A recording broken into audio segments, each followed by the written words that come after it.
ಮಾಧವಿಯಕ್ಕನ ಶ್ರೀಚರಣಕ್ಕೆ ನಮೋ ನಮೋ ನಮೋ ನಮೋ ನಮೋ ನಮೋ ನಮೋ ನಮೋ ನಮೋ ನಮೋ ನಮೋ ನಮೋ. ಶರಣು ಶರಣು. ಇದಕ್ಕೆ ಸ್ಟ್ಯಾಂಡ್ ಇಲ್ರಿ? ಹಾಂ, ಮಾಡೋಕ್ಕೆ ಚೆನ್ನಾಗಿ.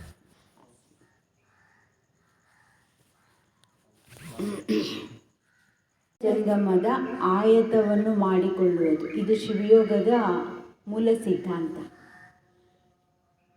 ಗುರು ಹೊರಗೆ ಉಳಿಯೋದಿಲ್ಲ, ಒಳಗಾಗಬೇಕು. ಅದು ಹೇಗೆ ಅಂತ ಒಂದಿಷ್ಟು ನಾನು ಪ್ರಾಯೋಗಿಕವಾಗಿ ಹೇಳ್ಕೊಳ್ಳೋಕ್ಕೆ ಇಷ್ಟಪಡ್ತೇನೆ. ತನು, ಪ್ರಾಣ ಮತ್ತು ಮನಸ್ಸನ್ನು ಶೂನ್ಯ ಸ್ಥಿತಿಗೆ ತಕೊಂಬರದೆ ಗುರುವನ್ನು ಒಳಗಾಗಿಸಿಕೊಳ್ಳುವ ರೀತಿ. ಗುರು ಅರ್ಥಾತ್ ನಾನು ಈ ಸ್ಥೂಲವಾದ ಶರೀರದಿಂದ ಭಿನ್ನವಾಗಿದ್ದೇನೆ ಅನ್ನೋದೇ ಗುರು. ಆಮೇಲೆ ನಾನು ಯಾವ ಚೇತನದಿಂದ ಅಭಿನ್ನವಾಗಿದ್ದೇನೆ ಅಂತ ಹೇಳೋದೇ ಲಿಂಗ. ಆಮೇಲೆ ಈ ಗುರು ಇದೇ ಅಂಗ ಅನಿಸ್ಕೊಳ್ಳುತ್ತೆ. ಅಂಗ ಲಿಂಗ ಸಾಮರಸ್ಯದ ಫಲಶ್ರುತಿಯನ್ನೇ ನಾವು ಜಂಗಮ ಅಂತ ಹೇಳ್ತೀವಿ.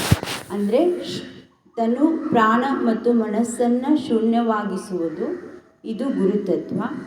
ಉನ್ನತಾತ್ಮದೊಂದಿಗೆ ಸಂಬಂಧಿಸಿಕೊಳ್ಳುವುದು ಲಿಂಗತತ್ವ. ಆಮೇಲೆ ಉನ್ನತಾತ್ಮದ ಸಹಾಯದಿಂದ ನಮ್ಮೊಳಗಿರುವ ಅನಂತ ಚೇತನ ಶಕ್ತಿಯೊಂದಿಗೆ ಸಂಬಂಧಿಸಿಕೊಳ್ಳುವುದು ಜಂಗಮ ತತ್ವ ಅಂತ. ಇದನ್ನು ನಮನಶೀಲತೆ, ಯೋಗ ಸಾಮ್ರಾಜ್ಯದ ಮಹಾದ್ವಾರ ಅಂತಲೂ ಕರೀಬೋದು, ಅಥವಾ ಸಮರ್ಪಣೆ. ಇದು ನಮಗೆ ಯೋಗ ಸಾಮ್ರಾಜ್ಯದ ಒಳಗೆ ಕರ್ಕೊಂಡು ಹೋಗ್ತದೆ ಅಂತ ನಾವು ಸಾಮಾನ್ಯವಾಗಿ ವ್ಯಾಖ್ಯೆ ಮಾಡ್ಬೋದು. ಅದಕ್ಕೆ ಮುಖ್ಯವಾಗಿ ದೇಹ, ಪ್ರಾಣ ಮತ್ತು ಮನಸ್ಸನ್ನು ಶುದ್ಧೀಕರಣ ಮಾಡ್ಕೊಳ್ಬೇಕು. ಶುದ್ಧೀಕರಣ ಮಾಡ್ಕೊಳ್ಳೋಕ್ಕೆ ನಮ್ಮ ಶರೀರದಲ್ಲಿ 3 ಭಾಗ. 1, ಕಾಲು ಬಲಿಷ್ಠವಾಗಿರಬೇಕು. 2, ಕೈಗಳು ಬಲಿಷ್ಠವಾಗಿರಬೇಕು. 3ನೇದು ಬೆನ್ಮೂಳೆ ಬಲಿಷ್ಠವಾಗಿರಬೇಕು. ಈ 3 ಬಲಿಷ್ಠವಾಗಿರಬೇಕು ಅಂದರೆ ಶಕ್ತಿಯಿಂದ ತುಂಬಿಕೊಂಡಿರಬೇಕು. ಶಕ್ತಿ ತುಂಬಿಕೊಳ್ಬೇಕು ಅದರ ಅರ್ಥ ಅಲ್ಲಿ ಶುಚಿ ಇರಬೇಕು. ಶುಚಿಯೇ ಜೀವಶಕ್ತಿಯ ಮೂಲ. ಅಂದರೆ ಎಲ್ಲಿ ಸ್ವಚ್ಛತೆ ಇರ್ತದೆ ಅಲ್ಲಿ ಶಕ್ತಿ ತನ್ನಷ್ಟು ತಾನೇ ತುಂಬಿಕೊಳ್ತದೆ. ಹಾಗಾದರೆ ಶುಚಿ ಕೆಲಸ ಯಾರು ಮಾಡ್ತಿದ್ದಾರೆ ನಮ್ಮ ಶರೀರದಲ್ಲಿ ಅಂದರೆ ಒಳಗೆ ಹೊರಗೆ ಆಡ್ತಾ ಇರೋಂಥ ಉಸಿರು. ಇದು ಶುಚಿ ಕೆಲಸವನ್ನು ನಿರಂತರವಾಗಿ ಮಾಡ್ತಾಯಿದೆ. ಆ ಉಸಿರನ್ನು ಬಳಸ್ಕೊಂಡು ನಾವು ಕಾಲುಗಳನ್ನು ಬಲಿಷ್ಠ ಮಾಡ್ಕೋಬೇಕು ಅಂದರೆ ಹೊಟ್ಟೆ ಉಸಿರಾಟ ಮಾಡಬೇಕು. ಆಮೇಲೆ ಕೈಗಳನ್ನು ಬಲಿಷ್ಠವಾಗಿರಿಸ್ಕೊಳ್ಬೇಕು ಅಂದರೆ ಎದೆ ಉಸಿರಾಟ ಮಾಡಬೇಕು. ಬೆನ್ಮೂಳೆಯನ್ನು ಬಲಿಷ್ಠವಾಗಿರಿಸ್ಕೋಬೇಕು ಅಂತಂದರೆ ಹೆಗ್ಲಲ್ಲಿ ಬಳಸಿ ಉಸಿರಾಡಿಸ್ಬೇಕು. ನಮ್ಮ ಶ್ವಾಸಕೋಶಕ್ಕೆ 3 ಉಪಕೋಶಗಳಿದ್ದಾವೆ. ಕೆಳಗಿನ ಉಪಕೋಶ, ಮಧ್ಯಮ ಉಪಕೋಶ ಮತ್ತು ಮೇಲಿನ ಉಪಕೋಶ. ನಾವು ಬಳಸೋದಿಲ್ಲ, ಕೆಳಗಿನ ಉಪಕೋಶವನ್ನು ಬಳಸೋದನ್ನು ಮರೆತು ಬಿಟ್ಟಿರ್ತೀವಿ. ತಾಯಿ ಹೊಟ್ಟೆನಲ್ಲಿರುವಾಗ ನಾವು ಕೆಳಗಿನ ಉಪಕೋಶವನ್ನು ಬಳಸ್ತಿರ್ತೀವಿ. ಅಂದರೆ ಹೊಟ್ಟೆಯಿಂದ ಉಸಿರಾಡಿಸ್ತಿರುತ್ತೆ ಮಗು, ಆವಾಗ ಕೆಳಗಿನ ಉಪಕೋಶವನ್ನು ಬಳಸ್ತಿರ್ತೀವಿ. ಆದರೆ ದೊಡ್ಡವರಾಗಂಗೆಲ್ಲ ನಾವು ಅದನ್ನು ಮರೆತು ಬರೀ ಎದೆ ಭಾಗವನ್ನು ಮಾತ್ರ ಉಪಯೋಗಿಸ್ತಿರ್ತೀವಿ. ಹೆಗ್ಲಲ್ಲಿ ನಾವು ಅಪಾಯದಲ್ಲಿ ಮಾತ್ರ ಬಳಸ್ತೀವಿ. ಈಗ ನದಿನಲ್ಲಿ ಮುಳುಗ್ದವ್ರಿಗೆ ಹೊಟ್ಟೆನಲ್ಲಿ ನೀರು ತುಂಬಿಕೊಂಡಿದ್ರೆ ಕೃತ್ರಿಮ ಉಸಿರಾಟ ಮಾಡಿಸ್ತಾರೆ. ಹೆಗ್ಲಲ್ಲಿ ಆವಾಗ ಮಾತ್ರ ಬಳಸ್ತೀವಿ. ಆದರೆ ಯಾವಾಗ ಹೊಟ್ಟೆ, ಎದೆ ಮತ್ತು ಭುಜ 3 ನಾವು ಬಳಸೋದನ್ನು ಕಲಿತೀವಿ ಆವಾಗ ನಮಗೆ ಯಾವ ಆಪತ್ತಿನೂ ಇರೋದಿಲ್ಲ. ಮತ್ತು ಹೊಟ್ಟೆ ಉಸಿರಾಟದಿಂದ ಕಾಲು ಬಲಿಷ್ಠ, ಎದೆ ಉಸಿರಾಟದಿಂದ ಕೈ ಬಲಿಷ್ಠ, ಭುಜ ಉಸಿರಾಟದಿಂದ ಬೆನ್ಮೂಳೆ ಬಲಿಷ್ಠವಾಗಿರುತ್ತದೆ. ಹೀಗೆ ಶಕ್ತಿ ತುಂಬಿಕೊಂಡಾಗ ಎಲ್ಲಿ ಶುಚಿತ್ವ ಇರುತ್ತೆ ಅಲ್ಲಿ ಶಕ್ತಿ ತುಂಬಿಕೊಳ್ಳುತ್ತೆ. ಶಕ್ತಿ ತುಂಬಿಕೊಂಡ್ಮೇಲೆ ನಮ್ಮ ದೇಹ ಸಮತೋಲನವಾಗಿ ಇರ್ತದೆ. ಸಮತೋಲನವಾಗಿರೋದು ನಮ್ಮ ಎಲ್ಲ ಯೋಗ ಸಾಧನೆಗೂ ತೀರಾ ಅವಶ್ಯಕತೆ ಇದೆ. ಅದಕ್ಕೆ ಹೊಟ್ಟೆಯಿಂದ ಉಸಿರಾಡಿಸುವಂತಹ ಪ್ರಾಣಿ ಯಾವುದಾದ್ರೂ ಇದೆಯಾ ಈ ಪ್ರಕೃತಿನಲ್ಲಿ ಅಂತ ಕೇಳಿದರೆ ಯಾರಾದರೂ ಹೇಳ್ತೀರಿ? ಯಾವ ಪ್ರಾಣಿ ಹೊಟ್ಟೆ ಉಸಿರಾಟ ಮಾಡ್ಬೇಕು? ಹೊಟ್ಟೆಯಿಂದ ಉಸಿರಾಟ ಮಾಡೋ ಪ್ರಾಣಿ ಯಾವುದಾದ್ರೂ ಇದೆಯಾ? ನಾಯಿ ನಾಯಿ ಹೊಟ್ಟೆಯಿಂದ ಉಸಿರಾಟ ಮಾಡ್ತದೆ. ಹೌದು, ಅದಕ್ಕೆ ಅದು ಜೋರಾಗಿ ಓಡ್ತದೆ, ವೇಗವಾಗಿ ಓಡ್ತದೆ ಮತ್ತು ಬುದ್ಧಿ ಚುರುಕಾಗಿದೆ. ಅದು ಸ್ವಲ್ಪ ಮಲ್ಕೊಂಡಿದ್ರು ಕೂಡ ಸ್ವಲ್ಪ ಹೆಜ್ಜೆ ಸಪ್ಪಳಾದರೂ ಚಕ್ಕಂತ ಎದ್ದು ತನ್ನ ಕೆಲಸ ಮಾಡೋಕ್ಕೆ ಶುರು ಮಾಡ್ತದೆ. ಅಂದರೆ ಬುದ್ಧಿ ಚುರುಕಾಗಿರಬೇಕು, ಕಾಲು ಬಲಿಷ್ಠವಾಗಿರಬೇಕು. ಅಂದರೆ ನಾವು ನಾಯಿಯ ಹಾಗೆ ಉಸಿರಾಡಿಸ್ಬೇಕು. ನಾಯಿ ಹೊಟ್ಟೆ ಉಸಿರಾಟನ ತುಂಬ ಚೆನ್ನಾಗಿ ಮಾಡ್ತದೆ. ಈಗ ಮೊಟ್ಟ ಮೊದಲಿಗೆ ನಾಯಿ ಉಸಿರಾಟವನ್ನು ಮಾಡೋಣ. ವಜ್ರಾಸನದಲ್ಲಿ ಕೂತ್ಕೊಳ್ರಿ. ಕೇಳಿಸುತ್ತಲ್ಲ ಮೈಕ್ ಇಲ್ಲ ಅಂದರೆ? ಹಾಂ. ನಾಯಿ ಥರ ಉಸಿರಾಟ. ಎರಡು ಕೈಗಳನ್ನು ಮೊಣಕಾಲು ಪಕ್ಕ ಇಟ್ಕೊಳ್ರಿ. ನಾಲ್ಗೈನ ಹೊರಗೆ ಚಾಚ್ರಿ.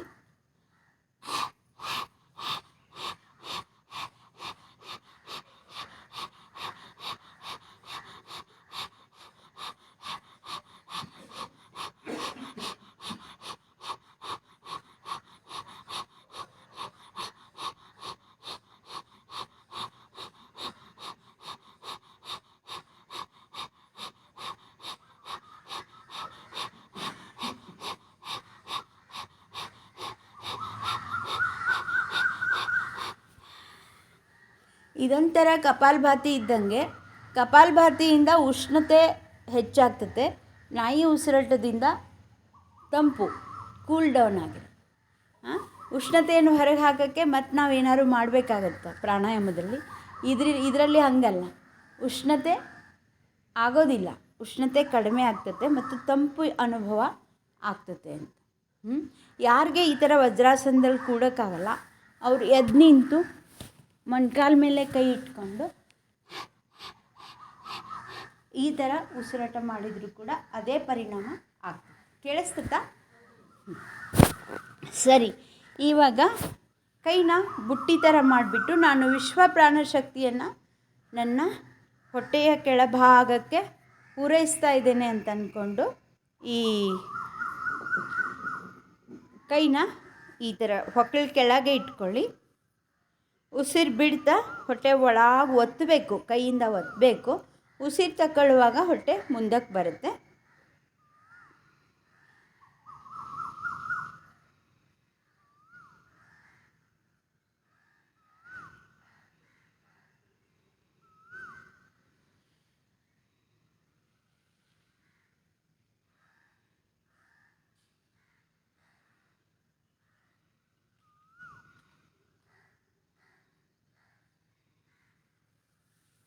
ಇನ್ನೊಂದು ಸತಿ ಮಾಡಿ.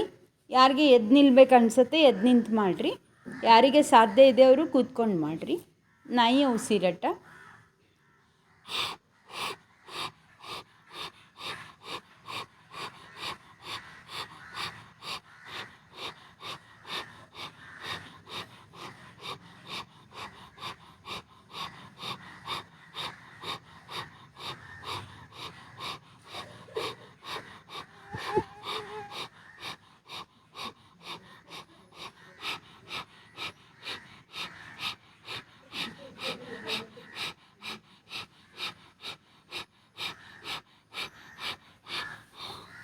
ಬಹುತೇಕ ನಿಮ್ಮ ಕಾಲುಗಳ ಸಮಸ್ಯೆ ಎಲ್ಲ ಪರಿಹಾರ ಆಗುತ್ತೆ. ಮಂಡಿ ನೋವು, ಸೊಂಟ ನೋವು, ಹಿಂಡಿ ನೋವು, ಯಾರಿಗೆ ಈ ಸಮಸ್ಯೆ ಇದೆ ಅವರು ಹೆಚ್ಚು ನಾಯಿಯ ಉಸಿರಾಟವನ್ನು ಮಾಡಬೇಕು. ಈ ಥರ ಕೈಗಳನ್ನು ಹಿಡ್ಕೊಳ್ಳಿ. ಪಕ್ಕೆಲುಬು ಕೊನೆ ಆಗುತ್ತಲ್ಲ ಅಲ್ಲಿ ಹಿಂಗೆ ಹಿಡ್ಕೊಂಡು ಉಸಿರು ಬಿಡ್ತಾ ಹೊಟ್ಟೆ ಒಳಗೆ, ಉಸಿರು ತಗೊಳ್ತಾ ಹೊಟ್ಟೆ ಮುಂದೆ.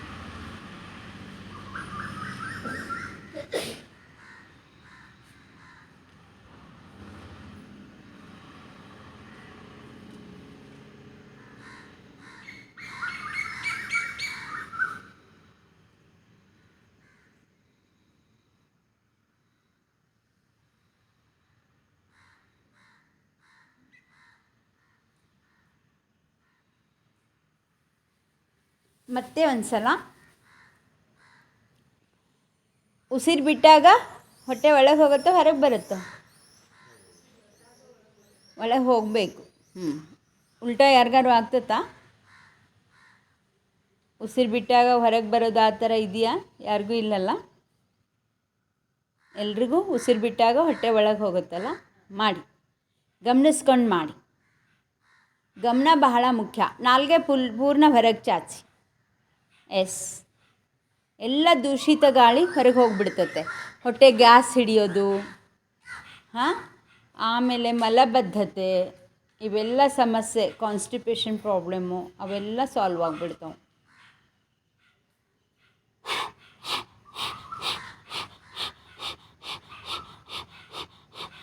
ಎದ್ದು ನಿಂತು ಮಾಡಿರಿ ಅಮ್ಮ, ಎದ್ದು ನಿಂತು ಮೊಣಕಾಲ ಮೇಲೆ ಕೈ ಇಟ್ಕೊಂಡು ಮಾಡಿರಿ. ಯಾರಿಗೆ ಈ ಥರ ಕೂಡೋಕ್ಕಾಗಂಗಿಲ್ಲ ಅವ್ರು ಎದ್ದು ನಿಂತು ಮಾಡಿರಿ. ಎದ್ದು ನಿಂತು ಕಾಲು ನಡು 1 ಫೂಟ್ ಅಂತರ ಇಟ್ಕೊಂಡು ಮೊಣಕಾಲ ಮೇಲೆ ಕೈ ಊರಿ ಮುಂದೆ ನೋಡಬೇಕು. ಒಂದು 2-3 ಫೂಟ್ ಮುಂದೆ ನೋಡಿ, ನಾಲ್ಗೆ ಹೊರಗೆ ಚಾಚಿ ಆರಾಮಾಗಿ ಮಾಡಿ. ಬಹಳ ಉಪಯೋಗ ಐತೆ ಇದರಿಂದ. ಬಹಳ ಸಿಂಪಲ್ ಅನ್ನಿಸ್ತತೆ ಇದು, ಆದರೆ ಬಹಳ ಉಪಯೋಗ ಐತೆ. ವೇಗ ವೇಗ ಮಾಡಿ. ಮೊದಲು ನಿಧಾನ ಮಾಡ್ತಾ ಮಾಡ್ತಾ ವೇಗವನ್ನು ಹೆಚ್ಚಿಸ್ತಾ ಹೋಗಿ.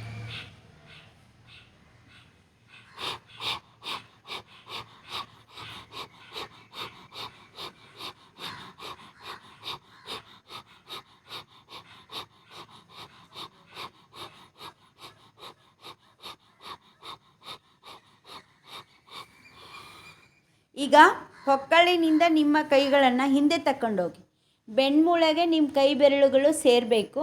ಈಗ ನಿಮ್ಮ ಕೈ ಕಿಡ್ನಿ ಮೇಲಿದೆ. ವಿಶ್ವ ಪ್ರಾಣಶಕ್ತಿಯನ್ನು ನಾನು ಕಿಡ್ನಿಗಳಿಗೆ ಪೂರೈಸ್ತಾ ಇದ್ದೇನೆ ಅಂತ ಭಾವಿಸಿ ಉಸಿರಾಡಿಸ್ಬೇಕು. ಉಸಿರು ಬಿಡುವಾಗ ಹೊಟ್ಟೆ ಒಳಗೆ ತಕ್ಕೋಬೇಕು. ಉಸಿರು ತಗೊಳ್ಳುವಾಗ ಹೊಟ್ಟೆ ಮುಂದೆ ಬರುತ್ತೆ. ಇದು ನಿಮ್ಮ ಬಿಸಿಲು ನಾಡು ಇರೋದ್ರಿಂದ ನೀವು ಕಪಾಲಭಾತಿ ಹಾಗೆ ಪ್ರಾಣಾಯಾಮ ಮಾಡೋಕ್ಕಿಂತ ಈ ನಾಯಿಯ ಉಸಿರಾಟ ಮಾಡೋದು ಹೆಚ್ಚು ಸೂಕ್ತ. ಯಾಕಂದರೆ ಇದರಿಂದ ಉಷ್ಣತೆ ಆಗೋದಿಲ್ಲ.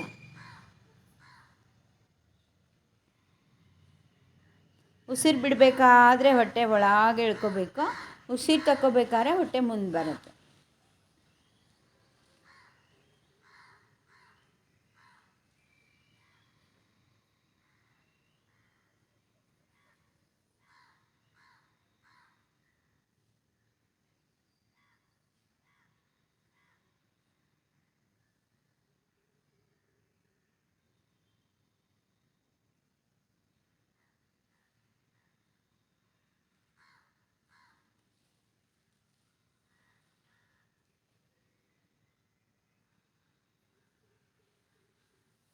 ಆರಾಮಾಗಿ ಕೂತ್ಕೊಳ್ರಿ. ಈಗ ಎದೆ ಉಸಿರಾಟ. ಈ ಹೊಟ್ಟೆ ಉಸಿರಾಟದಿಂದ ಯಾವ ಭಾಗ ಬಲಿಷ್ಠ ಆಗುತ್ತೆ? ಕಾಲುಗಳು ಬಲಿಷ್ಠವಾಗುತ್ತವೆ. ಈಗ ಕೈ ಬಲಿಷ್ಠ ಆಗಬೇಕಂದ್ರೆ ಎದೆ ಉಸಿರಾಟ. ಎದೆ ಉಸಿರಾಟ ಮಾಡೋ ಪ್ರಾಣಿ ಯಾವುದು? ಮೊಲ, ರ್ಯಾಬಿಟ್. ಈ ಥರ ಮೊಣಕೈನ ಊರಿಬಿಟ್ಟು ಮುಂದೆ ನೋಡಬೇಕು. Front look. ನಾಲ್ಗೆ ಹೊರಗೆ ಚಾಚಿ. ನಿಮ್ಮ ಸ್ಪೆಕ್ಟು ಎಲ್ಲ ತೆಗ್ದಿಡ್ರಿ. ಸ್ಪೆಕ್ಟು, ವಾಚು ಎಲ್ಲ ತೆಗ್ದಿಡ್ರಿ.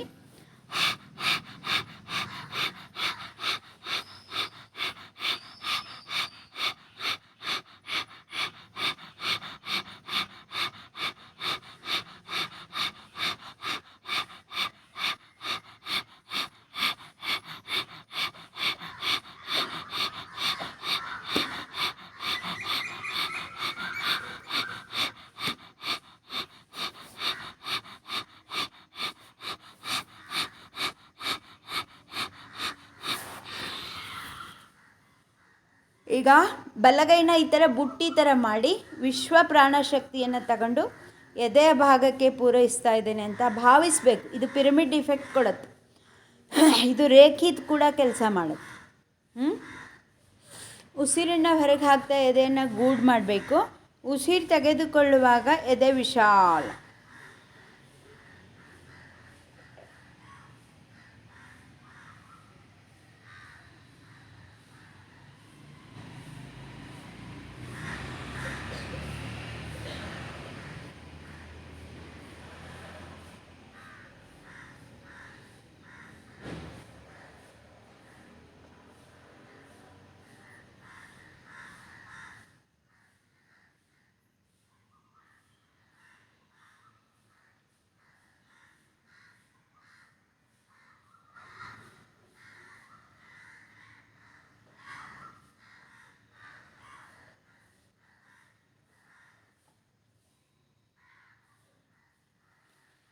ಮತ್ತೊಂದು ಸಲ ಮೊಣಕೈ ಊರಬೇಕು, ಮೊಣಕಾಲು ಪಕ್ಕ ಮೊಣಕೈ ಪೂರ್ಣ ಊರಿ ಕತ್ತು ಮೇಲೆ ಎತ್ತಬೇಕು, ಮುಂದೆ ನೋಡಬೇಕು, ಒಂದು 3 ಫುಟ್ ಮುಂದೆ ನೋಡಬೇಕು, ನಾಲ್ಗೆ ಹೊರಗೆ ಚಾಚಿ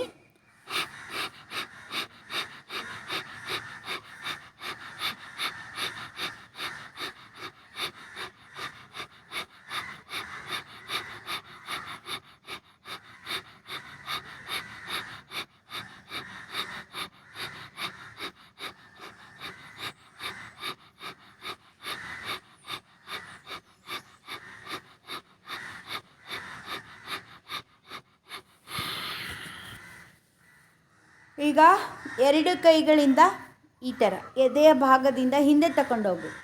ಎದೆಯ ಹಿಂಬದಿಗೆ ನಾನು ವಿಶ್ವ ಪ್ರಾಣಶಕ್ತಿಯನ್ನು ಪೂರೈಸ್ತಾ ಇದ್ದೇನೆ ಅಂದ್ಕೊಂಡು ಉಸಿರು ಬಿಡ್ತಾ ಎದೆ ಗೂಡು ಮಾಡಬೇಕು. ಉಸಿರು ತೆಗೆದುಕೊಳ್ತಾ ಎದೆ ವಿಶಾಲ.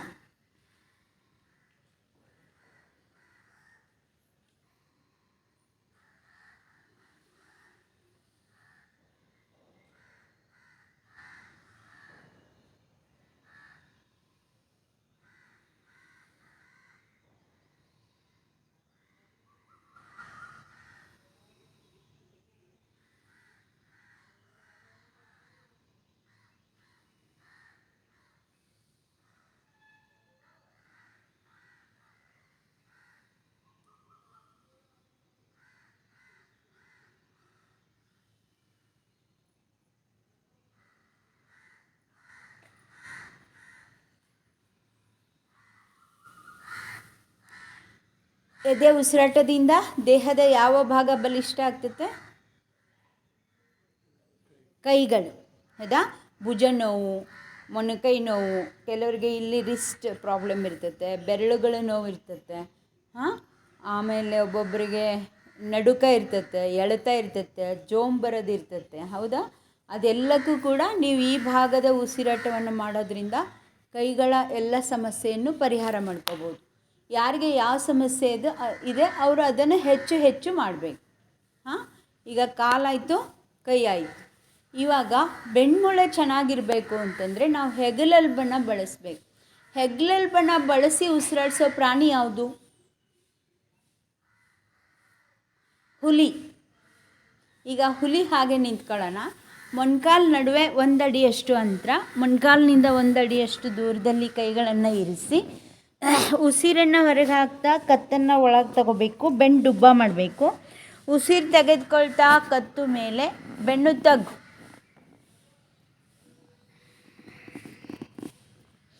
ಸಣ್ಣ ಪುಟ್ಟ ಬೆನ್ಮೂಳೆ ಸಮಸ್ಯೆ ಇದ್ದರೆ ಇದಿಷ್ಟು ಮಾಡೋದ್ರಿಂದಲೇ ವಾಸಿ ಆಗಿಬಿಡತ್ತೆ.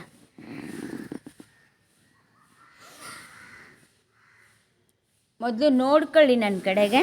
ಉಸಿರು ಬಿಡ್ತಾ ಕತ್ತು ಒಳಗೆ, ಬೆನ್ನು ಡುಬ್ಬ. ಉಸಿರು ತೆಗೆದುಕೊಳ್ಳುತ್ತಾ ಕತ್ತು ಮೇಲೆ, ಬೆನ್ನು ತಗ್ಗು.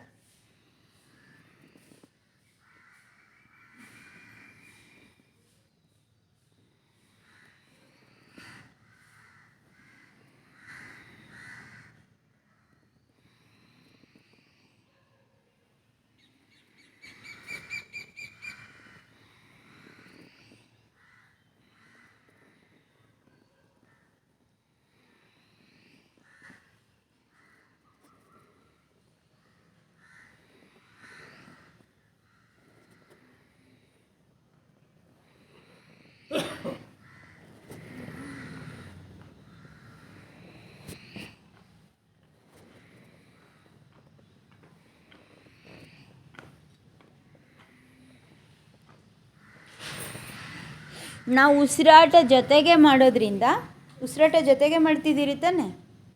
ಹೌದು. ಇದು ಆಸನ ಮತ್ತು ಪ್ರಾಣಾಯಾಮ 2 ಏಕಕಾಲಕ್ಕೆ ಸಂಭವಿಸೋ ಅನುಭವ ನಿಮ್ಗೆ ಆಗ್ತದೆ ಅಂತ ಅಂದ್ಕೊಂಡಿದ್ದೀನಿ. ಈಗ ವಿಶ್ವ ಪ್ರಾಣಶಕ್ತಿಯನ್ನು ಬಲಗೈನಲ್ಲಿ ಈ ಥರ ಬುಟ್ಟಿ ಮಾಡಿ ಕತ್ತತ್ರ ಇಟ್ಕೋಬೇಕು. ಈ ಕತ್ತು ಭಾಗದಲ್ಲಿ ನಾನು ವಿಶ್ವ ಪ್ರಾಣಶಕ್ತಿಯನ್ನು ಪೂರೈಸ್ತಾ ಇದ್ದೇನೆ ಅನ್ನೋ ಥರ ರೇಖೆ ಗೊತ್ತಿರ್ಬೋದಲ್ಲ, ಹೀಗೆ ಸ್ಪರ್ಶ ಕೊಟ್ಬಿಟ್ಟು ಉಸಿರು ತೆಗೆದುಕೊಳ್ತಾ ಭುಜ ವಿಶಾಲ, ಉಸಿರು ಬಿಡುವಾಗ ಭುಜ ಗೂಡು.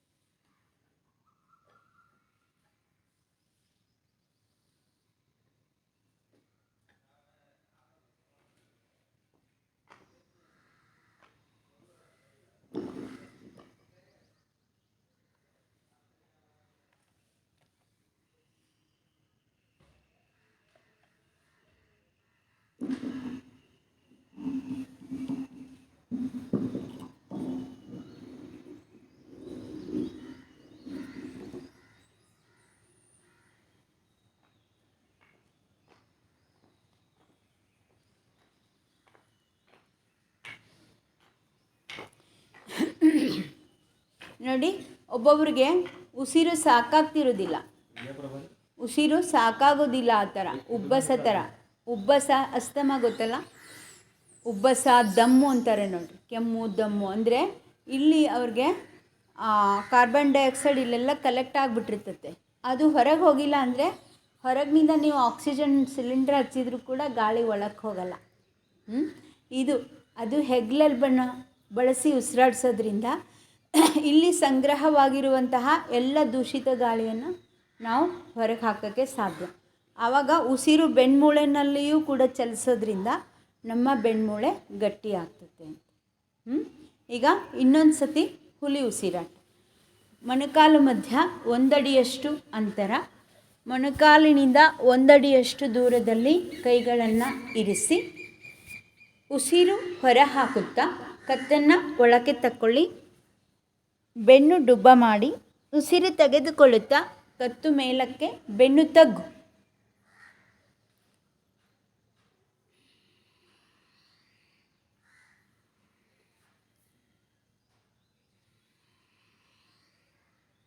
ಉಸಿರಾಟದ ಜೊತೆಗೆ ಮಾಡಬೇಕು, ಸುಮ್ಮನೆ ಮಾಡಬಾರ್ದು.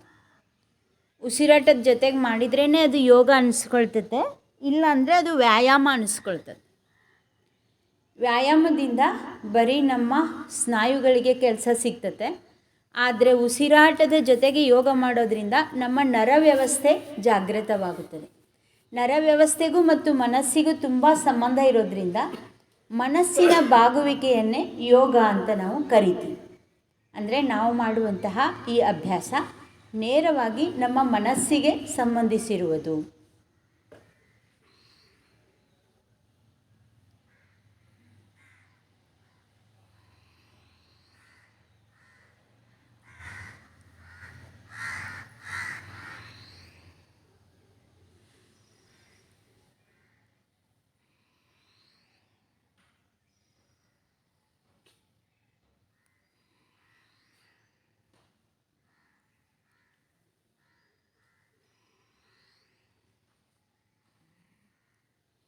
ಆರಾಮಾಗಿ ಕೂತ್ಕೊಳ್ರಿ. ವಜ್ರಾಸನದಲ್ಲೇ ಕೂಡಬೇಕಂತೇನಿಲ್ಲ, ಆರಾಮಾಗಿ ನಿಮ್ಮ ಸುಖಾಸನದಲ್ಲಿ ಕೂತ್ಕೊಂಡು ಈಗ 2 ಕೈಗಳನ್ನು ಹೀಗೆ ಬುಟ್ಟಿ ಥರ ಮಾಡಿ ವಿಶ್ವ ಪ್ರಾಣಶಕ್ತಿಯನ್ನು ನನ್ನ ಬೆನ್ನ ಹಿಂದಿನ ಭಾಗಕ್ಕೆ ನೋಡಿ. ಪ್ರೆಷರ್ ಎಲ್ಲ ಬರೋದು ಇಲ್ಲಿನೇ. ಸ್ಟ್ರೆಸ್ ಅಂತ ಹೇಳ್ತೀವಲ್ಲ, ಡಿಪ್ರೆಷನ್ ಅಂತ ಹೇಳ್ತೀವಿ, ಅದೆಲ್ಲ ಶುರುವಾಗೋದೇ ಈ ಭಾಗದಿಂದ. ಇದಕ್ಕೆ ಹೆಡಕ ಅಂತ ಕರಿತೀವಿ. ಈ ಭಾಗದಿಂದಲೇ ಇಲ್ಲಿ ನಾನು ಹೆಚ್ಚು ಹೆಚ್ಚು ಪ್ರಾಣಶಕ್ತಿಯನ್ನು ಪೂರೈಸ್ತಾ ಇದ್ದೇನೆ ಅಂತ ಭಾವಿಸಿ ಉಸಿರು ಹೊರ ಹಾಕುವಾಗ ಸ್ವಲ್ಪ ಭುಜ ಗೂಡಾಗ್ತದೆ, ಉಸಿರು ತಗೊಳ್ಳುವಾಗ ಭುಜ ವಿಶಾಲವಾಗುತ್ತದೆ. ಭಾವಿಸಬೇಕು, ಭಾವ ಬಹಳ ಮುಖ್ಯ. ನಾನು ಹೆಚ್ಚು ಹೆಚ್ಚು ಪ್ರಾಣಶಕ್ತಿಯನ್ನು ಪೂರೈಸ್ತಾ ಇದ್ದೇನೆ ಅನ್ನೋ ಥರ. ಕೈ ಹಿಂಗೆ ಮಾಡಬಾರ್ದು, ಈ ತೋಳು ಕಿವಿಗೆ ತಾಕೋ ಥರ ಇರಬೇಕು.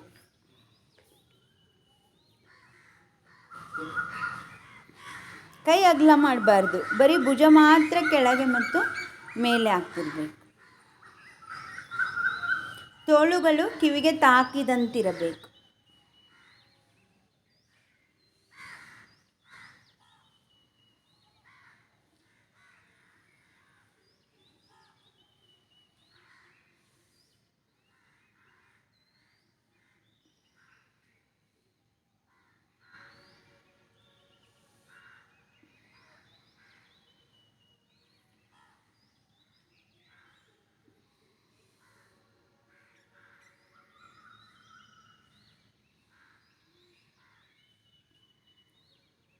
ವಿಶ್ರಾಂತಿ.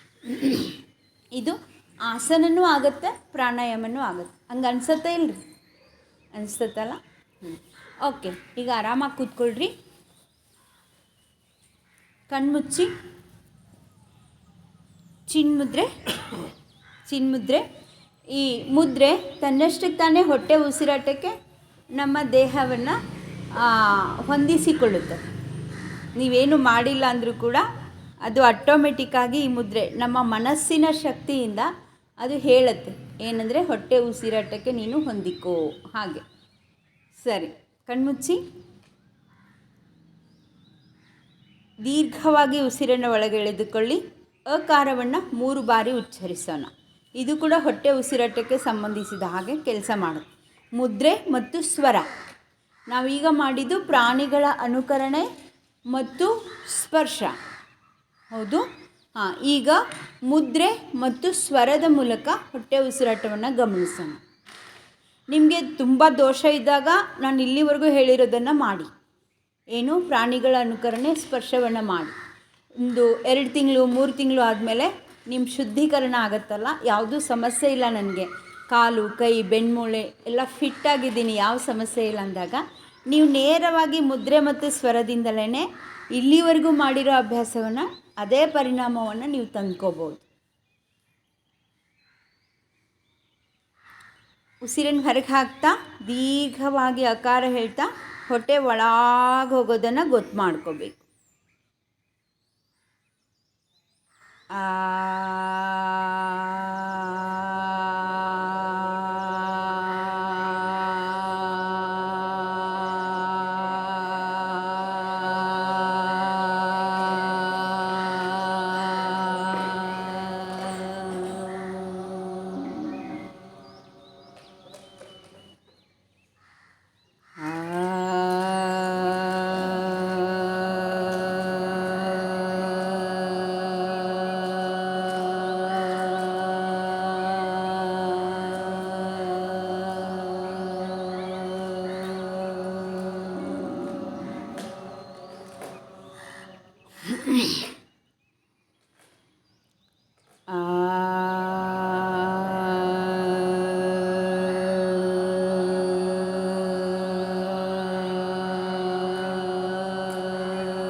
ಗಮನಿಸಿ, ಉಸಿರಾಟದ ಜೊತೆಗೆ ಹೊಟ್ಟೆಯ ಸ್ನಾಯುಗಳ ಚಲನೆಯನ್ನು ಗಮನಿಸಿ. ಉಸಿರನ್ನು ಹೊರ ಹಾಕುವಾಗ ಹೊಟ್ಟೆ ಒಳಗೆ ಹೋಗುತ್ತೋ ಹೊರಗೆ ಬರುತ್ತೋ? ಎಷ್ಟು ಜನರದ್ದು ಉಸಿರನ್ನು ಹೊರಗೆ ಹಾಕಿದಾಗ ಹೊಟ್ಟೆಯ ಸ್ನಾಯುಗಳು ಒಳಗೆ ಚಲಿಸುತ್ತೆ? ಕೈ ಎತ್ತಿರಿ. ಮಿಕ್ಕವರದ್ದೆಲ್ಲ ಉಲ್ಟಾ ಆಗ್ತತಾ? ಸ್ವಲ್ಪ ಮಿಕ್ಕವ್ರದ್ದು ಉಲ್ಟಾ ಆಗ್ತತಾ?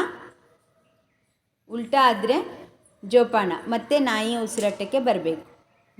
ಈ ಸಹಜ ಕೂತಾಗ ಗಮನಿಸಿದರೆ ಉಸಿರನ್ನು ಹೊರ ಹಾಕುವಾಗ ಹೊಟ್ಟೆ ಒಳಗೆ ಹೋಗಬೇಕು.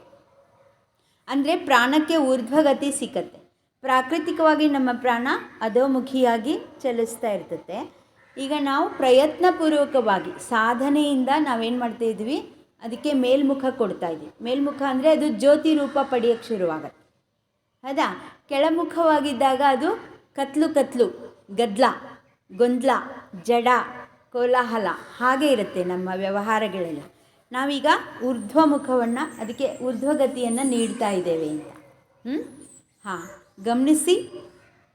ಆಗಿಲ್ಲ ಅಂದರೆ ಮತ್ತೆ ತಿರ್ಗಾ ನಾಯಿ ಉಸಿರಾಟಕ್ಕೆ ಬರಬೇಕು. ಉಸಿರಾಟ ಮಾಡಿ ಅದನ್ನು ಶುದ್ಧೀಕರಣ ಮಾಡಿಕೊಂಡು ನೀವು ಮುಂದೆ ಬರ್ಬೋದು.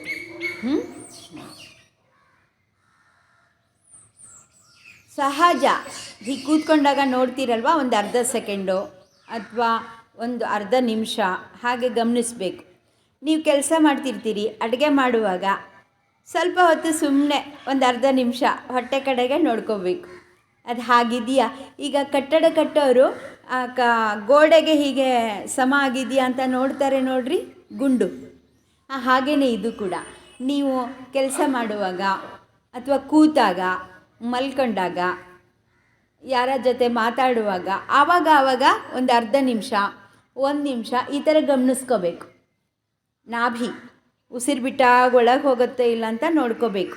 ಅಂದರೆ ನೀವು ಸರಿಯಾದ ದಾರಿನಲ್ಲಿ ಇದ್ದೀರಿ ಅಂತ. ಇಲ್ಲ ಅಂತಂದರೆ ಮತ್ತೆ ಸರಿಯಾದ ದಾರಿಗೆ ತಗೊಂಬರ್ಬೇಕು. ನಿಮಗೆ ತುಂಬ ಸಮಸ್ಯೆ ಇದ್ದರೆ ಪ್ರತಿ ಊಟಕ್ಕೂ ಮೊದಲು ಇದನ್ನು ಅಭ್ಯಾಸ ಮಾಡಿ. ನಾಯಿ, ಮೊಲ, ಹುಲಿ ಈ ಉಸಿರಾಟ ಮಾಡಿ ಒಂದು ಅರ್ಧ ಗಂಟೆ ಬಿಟ್ಟು ಉಸಿರಾಟ ಮಾಡಿ ಒಂದಿಷ್ಟು ಶರ್ಬತ್ತು ಏನೋ ಕುಡಿದ್ಬಿಟ್ಟು ಆಮೇಲೆ ಅರ್ಧ ಗಂಟೆ ಬಿಟ್ಟು ಊಟ ಮಾಡಿ, ನಾಷ್ಟ ಮಾಡಿ. ಅದರಿಂದ ನಿಮ್ಮ ಪ್ರಾಣಶಕ್ತಿ ಹೆಚ್ಚಾಗ್ತದೆ, ಶುದ್ಧೀಕರಣ ಆಗ್ತದೆ, ಮೇಲ್ಮುಖ ಆಗ್ತದೆ ಮತ್ತು ದೀರ್ಘವಾಗುವುದು, ಸಮಗೊಳ್ಳುವುದು, ನಿಧಾನವಾಗುವುದು ಮತ್ತು ಊರ್ಧ್ವಗತಿಯನ್ನು ಪಡೆಯುವುದು. ಇಷ್ಟೆಲ್ಲ ಕೆಲಸ ಮಾಡಿದ್ವಿ ನಾವು. ಈಗ ಯೋಗ ಪದ್ಧತಿಯ ಉಸಿರಾಟ. ನಾಯಿ ಹೆಂಗೆ ಉಸಿರಾಡ್ಸ್ತತೆ ಗೊತ್ತಾಯಿತು, ಮೊಲ ಹೆಂಗೆ ಉಸಿರಾಡಿಸ್ತತೆ ಗೊತ್ತಾಯಿತು, ಹುಲಿ ಹೆಂಗೆ ಉಸಿರಾಡಿಸ್ತತೆ ಗೊತ್ತಾಯಿತು. ಮನುಷ್ಯ ಹೆಂಗೆ ಉಸಿರಾಡಿಸ್ಬೇಕು?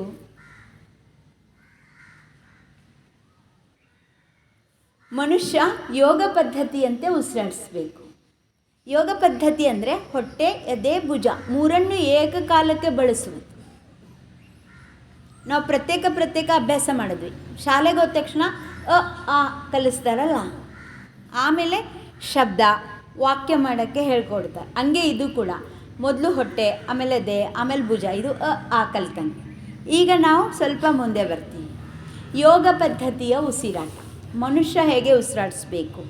ಉಸಿರು ತೆಗೆದುಕೊಳ್ತಾ ಹೊಟ್ಟೆ ವಿಶಾಲ, ಎದೆ ವಿಶಾಲ, ಭುಜ ವಿಶಾಲ, ನಿಧಾನಕ್ಕೆ ಮೇಲೆ ಹೋಗಿ ಆಕಾಶಕ್ಕೆ ಚಾಚಿ, ಎಂಟೆನ ಥರ ಎಷ್ಟು ಸಾಧ್ಯವೋ ಅಷ್ಟು ಮೇಲಕ್ಕೆ ಚಾಚಿ, ನೇರವಾಗಿ ಚಾಚಿ, ಬೆನ್ಮೂಳೆನ ನೇರ ಮಾಡಿ ಚಾಚಿ, ನಿಧಾನ ಉಸಿರು ಬಿಡ್ತಾ ಭುಜಗೂಡು, ಎದೆಗೂಡು, ಹೊಟ್ಟೆಗೂಡು. ಗೊತ್ತಾಯ್ತಾ? ಒಂದೇ ಉಸಿರಿನಲ್ಲಿ ಮೂರನ್ನು ಬಳಸುವುದು ಮಾಡಿ.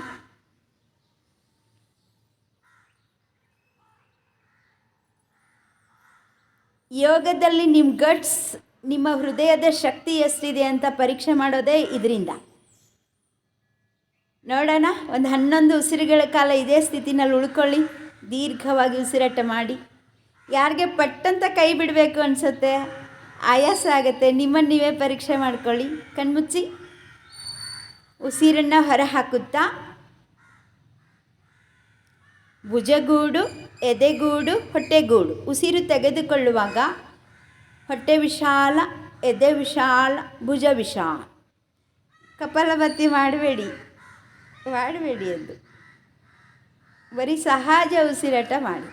ನಿಮಗೆ ಅದು ಹ್ಯಾಬಿಟ್ ಆಗಿಬಿಟ್ಟತ್ತೆ, ಭಾಳ ಕೆಟ್ಟದ್ದದು. ಯಾವಾಗ ಕೂತಾಗೆಲ್ಲ ಹೆಂಗೆ ಕೂತಾಗೆಲ್ಲ ಸುಮ್ಮನೆ ಕಪಾಲಭಾತಿ ಮಾಡ್ತಾ ಇರೋದು ಬೇಡ. ಸಹಜ ಉಸಿರಾಟ ಮಾಡಿ.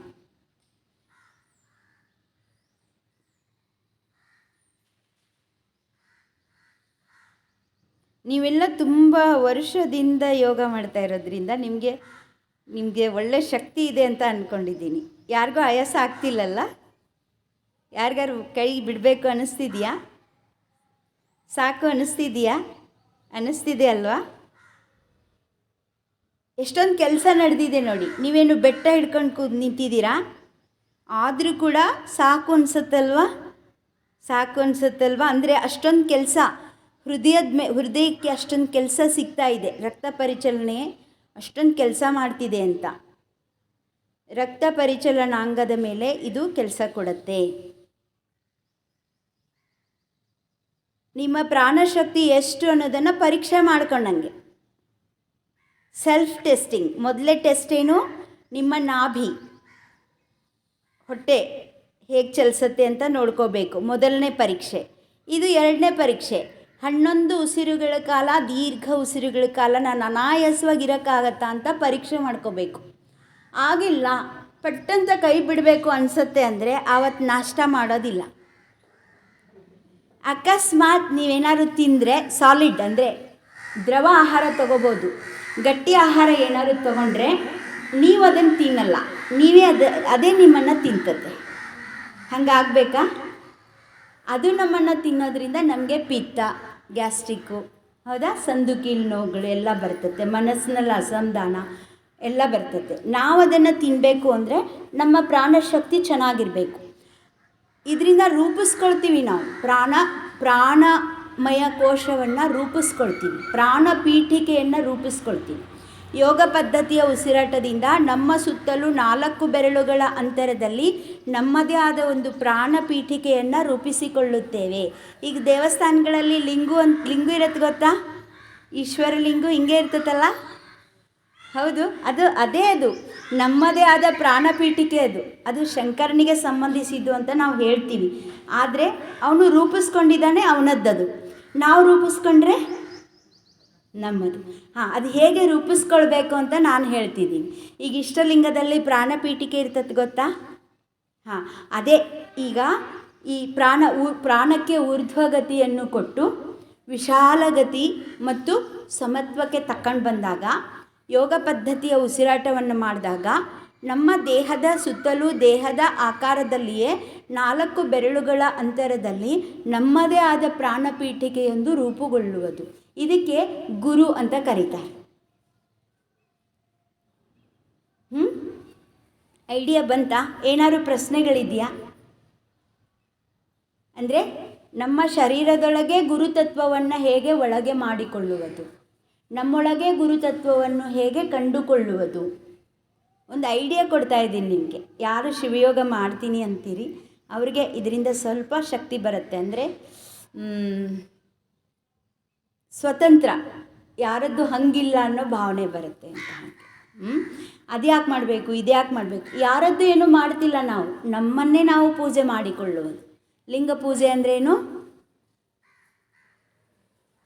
ನಮ್ಮನ್ನೇ ನಾವು ಪೂಜೆ ಮಾಡಿಕೊಳ್ಳುವುದು, ಪೂಜೆ ಮಾಡುವುದಲ್ಲ.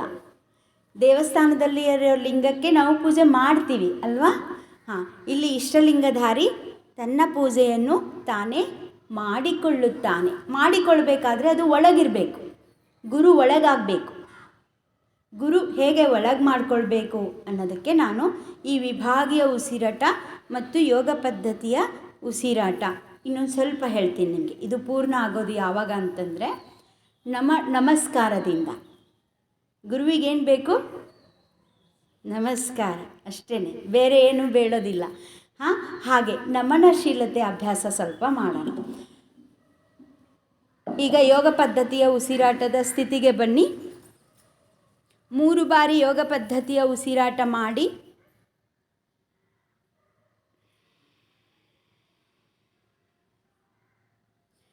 ನಾವು ಏನು ಮಾಡ್ತೀವಿ ಗೊತ್ತಾ? ಉಸಿರು ಬಿಟ್ಟಾಗ ಒಮ್ಮೆ ಹೊಟ್ಟೆ ಒಳಗೆ ತಗೋತೀವಿ. ಇಲ್ಲ, ಮೊದಲು ಭುಜ ಗೂಡಾಗಬೇಕು, ಎದೆ ಗೂಡಾಗಬೇಕು, ಆಮೇಲೆ ಹೊಟ್ಟೆ ಗೂಡಾಗಬೇಕು.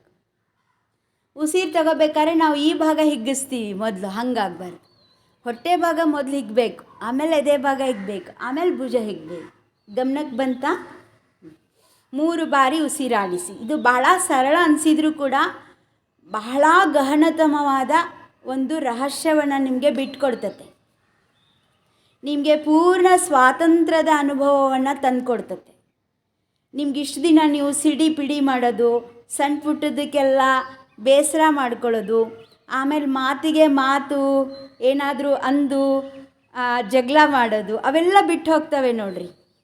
ಈ ಅಭ್ಯಾಸ ನೀವು ನಿಧಾನ 1 ವಾರ ಮಾಡಿ. ಇವತ್ತು ನಿಮ್ಮ ಮುಖ ಒಂದು ಸೆಲ್ಫಿ ಫೋಟೋ ತೆಗೆದಿಟ್ಕೊಳ್ಳಿ. 1 3 ದಿನ ಬಿಟ್ಟು ಮತ್ತೆ ನಿಮ್ಮ ಮುಖ ನೋಡ್ಕೊಳ್ಳಿ. ಆರ್ಗನೈಸ್ ಆಗಿರುತ್ತೆ, ನಿಮ್ಮ ಬಾಡಿ ಪ್ರಪೋರ್ಷನೇಟ್ ಆಗಿರುತ್ತೆ, ಆರ್ಗನೈಸ್ ಆಗಿರುತ್ತೆ. ಮತ್ತು ನಿಮ್ಮ ವ್ಯವಹಾರ ಕೂಡ ಬದಲಾಗಿರುತ್ತೆ. ನಿಮ್ಮ ಗಂಡನ ಜೊತೆ, ಮಕ್ಕಳ ಜೊತೆ ಸಣ್ಣ ಪುಟ್ಟದಕ್ಕೆಲ್ಲ ಸಿಟಿ ಪಿಟಿ ಮಾಡೋದೆಲ್ಲ ಹೋಗ್ಬಿಡತ್ತೆ. ಒಳಗೆ ನಿಮ್ಮ ದೃಷ್ಟಿ ಒಳಮುಖವಾಗುತ್ತದೆ. ನಿಮ್ಮನ್ನು ನೀವು ನೋಡಿಕೊಳ್ಳುವ ಆತ್ಮಾವಲೋಕನದ ಒಂದು ಸ್ಥಿತಿ ನಿಮಗೆ ಬರ್ತದೆ. ಅದಕ್ಕೆ ನಾನು ಮದುವೆ ಆಗೋರು ಇರ್ತಾರಲ್ಲ, 20 ವರ್ಷದ ಹುಡುಗಿಯರು, ಅಂಥವ್ರಿಗೆಲ್ಲ ಇದು ತರಬೇತಿ ಕೊಡ್ತೇನೆ. ಯಾಕಂದರೆ ಅವ್ರ ಗಂಡನ ಮನೆಗೆ ಹೋದ್ಮೇಲೆ ಅವರು ಸಮಾಧಾನವಾಗಿರಬೇಕು ಮತ್ತು ಸುಂದರವಾಗಿರಬೇಕು. ಏನು ಮೇಕಪ್ ಇಲ್ಲದೇ ಯುವಕರ ಹಾಗೆ, ಅಂದರೆ 30ಕ್ಕೆಲ್ಲ ಮುಪ್ಪಿನ ಥರ ಕಾಣಬಾರ್ದು. ಮೇಕಪ್ ಮಾಡ್ಕೊಂಡಾಗಷ್ಟೇ ಚೆಂದ ಕಾಣಬಾರ್ದು, ಹೌದು? ಹಾಗೆ ಇರಬೇಕು, ಒಂದು ಎಳೆತನ ಇರಬೇಕು. ಅಂತಂದರೆ ಈ ಅಭ್ಯಾಸದಿಂದ ನಿಮಗೆ ಸಹಜ ಸೌಂದರ್ಯ ಸಿಕ್ಕುತ್ತದೆ. ಮತ್ತು ಮುಖ್ಯ ಅಂದರೆ ಮನಸ್ಸಿನ ಸಮಾಧಾನ ಸಿಕ್ಕತ್ತೆ. ನೀವು ಮಾಡಿ ನೋಡಿ, 1 ವಾರ ನೋಡಿ, ನಿಮ್ಮ ಇವತ್ತಿನ ಒಂದು ಮನಸ್ಥಿತಿ 1 ವಾರದ ನಂತರ ಮನಸ್ಥಿತಿ ನಿಮಗೆ ಗಮನಕ್ಕೆ ಬರ್ತೈತೆ. ನಿಮ್ಮ ಅಕ್ಕಪಕ್ಕ ಇರೋರು ಕೂಡ ಹೇಳ್ತಾರೆ ನಿಮ್ಮಲ್ಲಿ ಎಷ್ಟು ಪರಿವರ್ತನೆ ಆಗಿದೆ ಅಂತ. ಮಾಡ್ತೀರಾ? ಸರಿ. ಈಗ ನಮನಶೀಲತೆ, ವಜ್ರಾಸನಕ್ಕೆ ಬನ್ನಿ.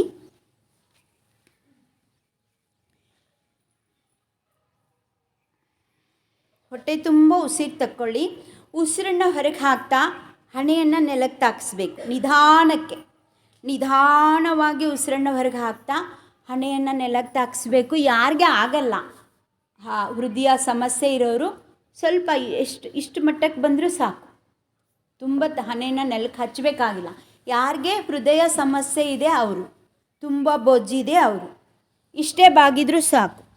ಯಾರು ಚೆನ್ನಾಗಿದ್ದೀರಿ ಅವರು ಹಣೆಯನ್ನು ನೆಲಕ್ಕೆ ಹಚ್ಚಿ ಒಂದು ಕ್ಷಣ, ಒಂದು 10 ಕ್ಷಣ ಉಸಿರಿಲ್ದಂಗೆ ಇರೋಕ್ಕೆ ಬರಬೇಕು. ಉಸಿರಿಲ್ದಂಗೆ ಎಷ್ಟು ಕ್ಷಣ ಇರೋಕ್ಕಾಗತ್ತೆ ಅಂತ ಕೌಂಟ್ ಮಾಡಿ. ಇನ್ನೊಂದು ಸತಿ ಮೇಲೆ ಬನ್ನಿ. ಇದು 3ನೇ ಪರೀಕ್ಷೆ. ಮೊದಲನೇ ಪರೀಕ್ಷೆ ಸೆಲ್ಫ್ ಟೆಸ್ಟಿಂಗ್, ಇದು ಎಂಟ್ರೆನ್ಸ್ ಎಕ್ಸಾಮ್ ಇದ್ದಂಗೆ, ನಿಮ್ಮನ್ನು ನೀವೇ ಪರೀಕ್ಷೆ ಮಾಡ್ಕೊಳ್ಳೋದು. ಮೊದಲು ನಾಭಿ ಕೇಂದ್ರ ಗೊತ್ತಾಯ್ತಾ. 2ನೇದು ಯೋಗ ಪದ್ಧತಿಯದ್ದು 11 ಉಸಿರುಗಳ ಕಾಲ ಅನಾಯಾಸವಾಗಿ ಇರೋಕ್ಕಾಗತ್ತಾ ಅನ್ನೋದು 2ನೇ ಪರೀಕ್ಷೆ. ಇದು 3ನೆಯ ಪರೀಕ್ಷೆ. ಏನಂದರೆ ಹಣೆಯನ್ನು ನೆಲಕ್ಕೆ ತಾಗಿಸಿ ಉಸಿರನ್ನು ಹೊರಗೆ ಹಾಕಿಸಿ ಎಷ್ಟು ಕ್ಷಣ ನೀವು ಉಸಿರಿಲ್ದಂಗೆ ಇರೋಕ್ಕಾಗತ್ತೆ ಅಂತ ನೋಡ್ತೀರಿ ಮಾಡಿ.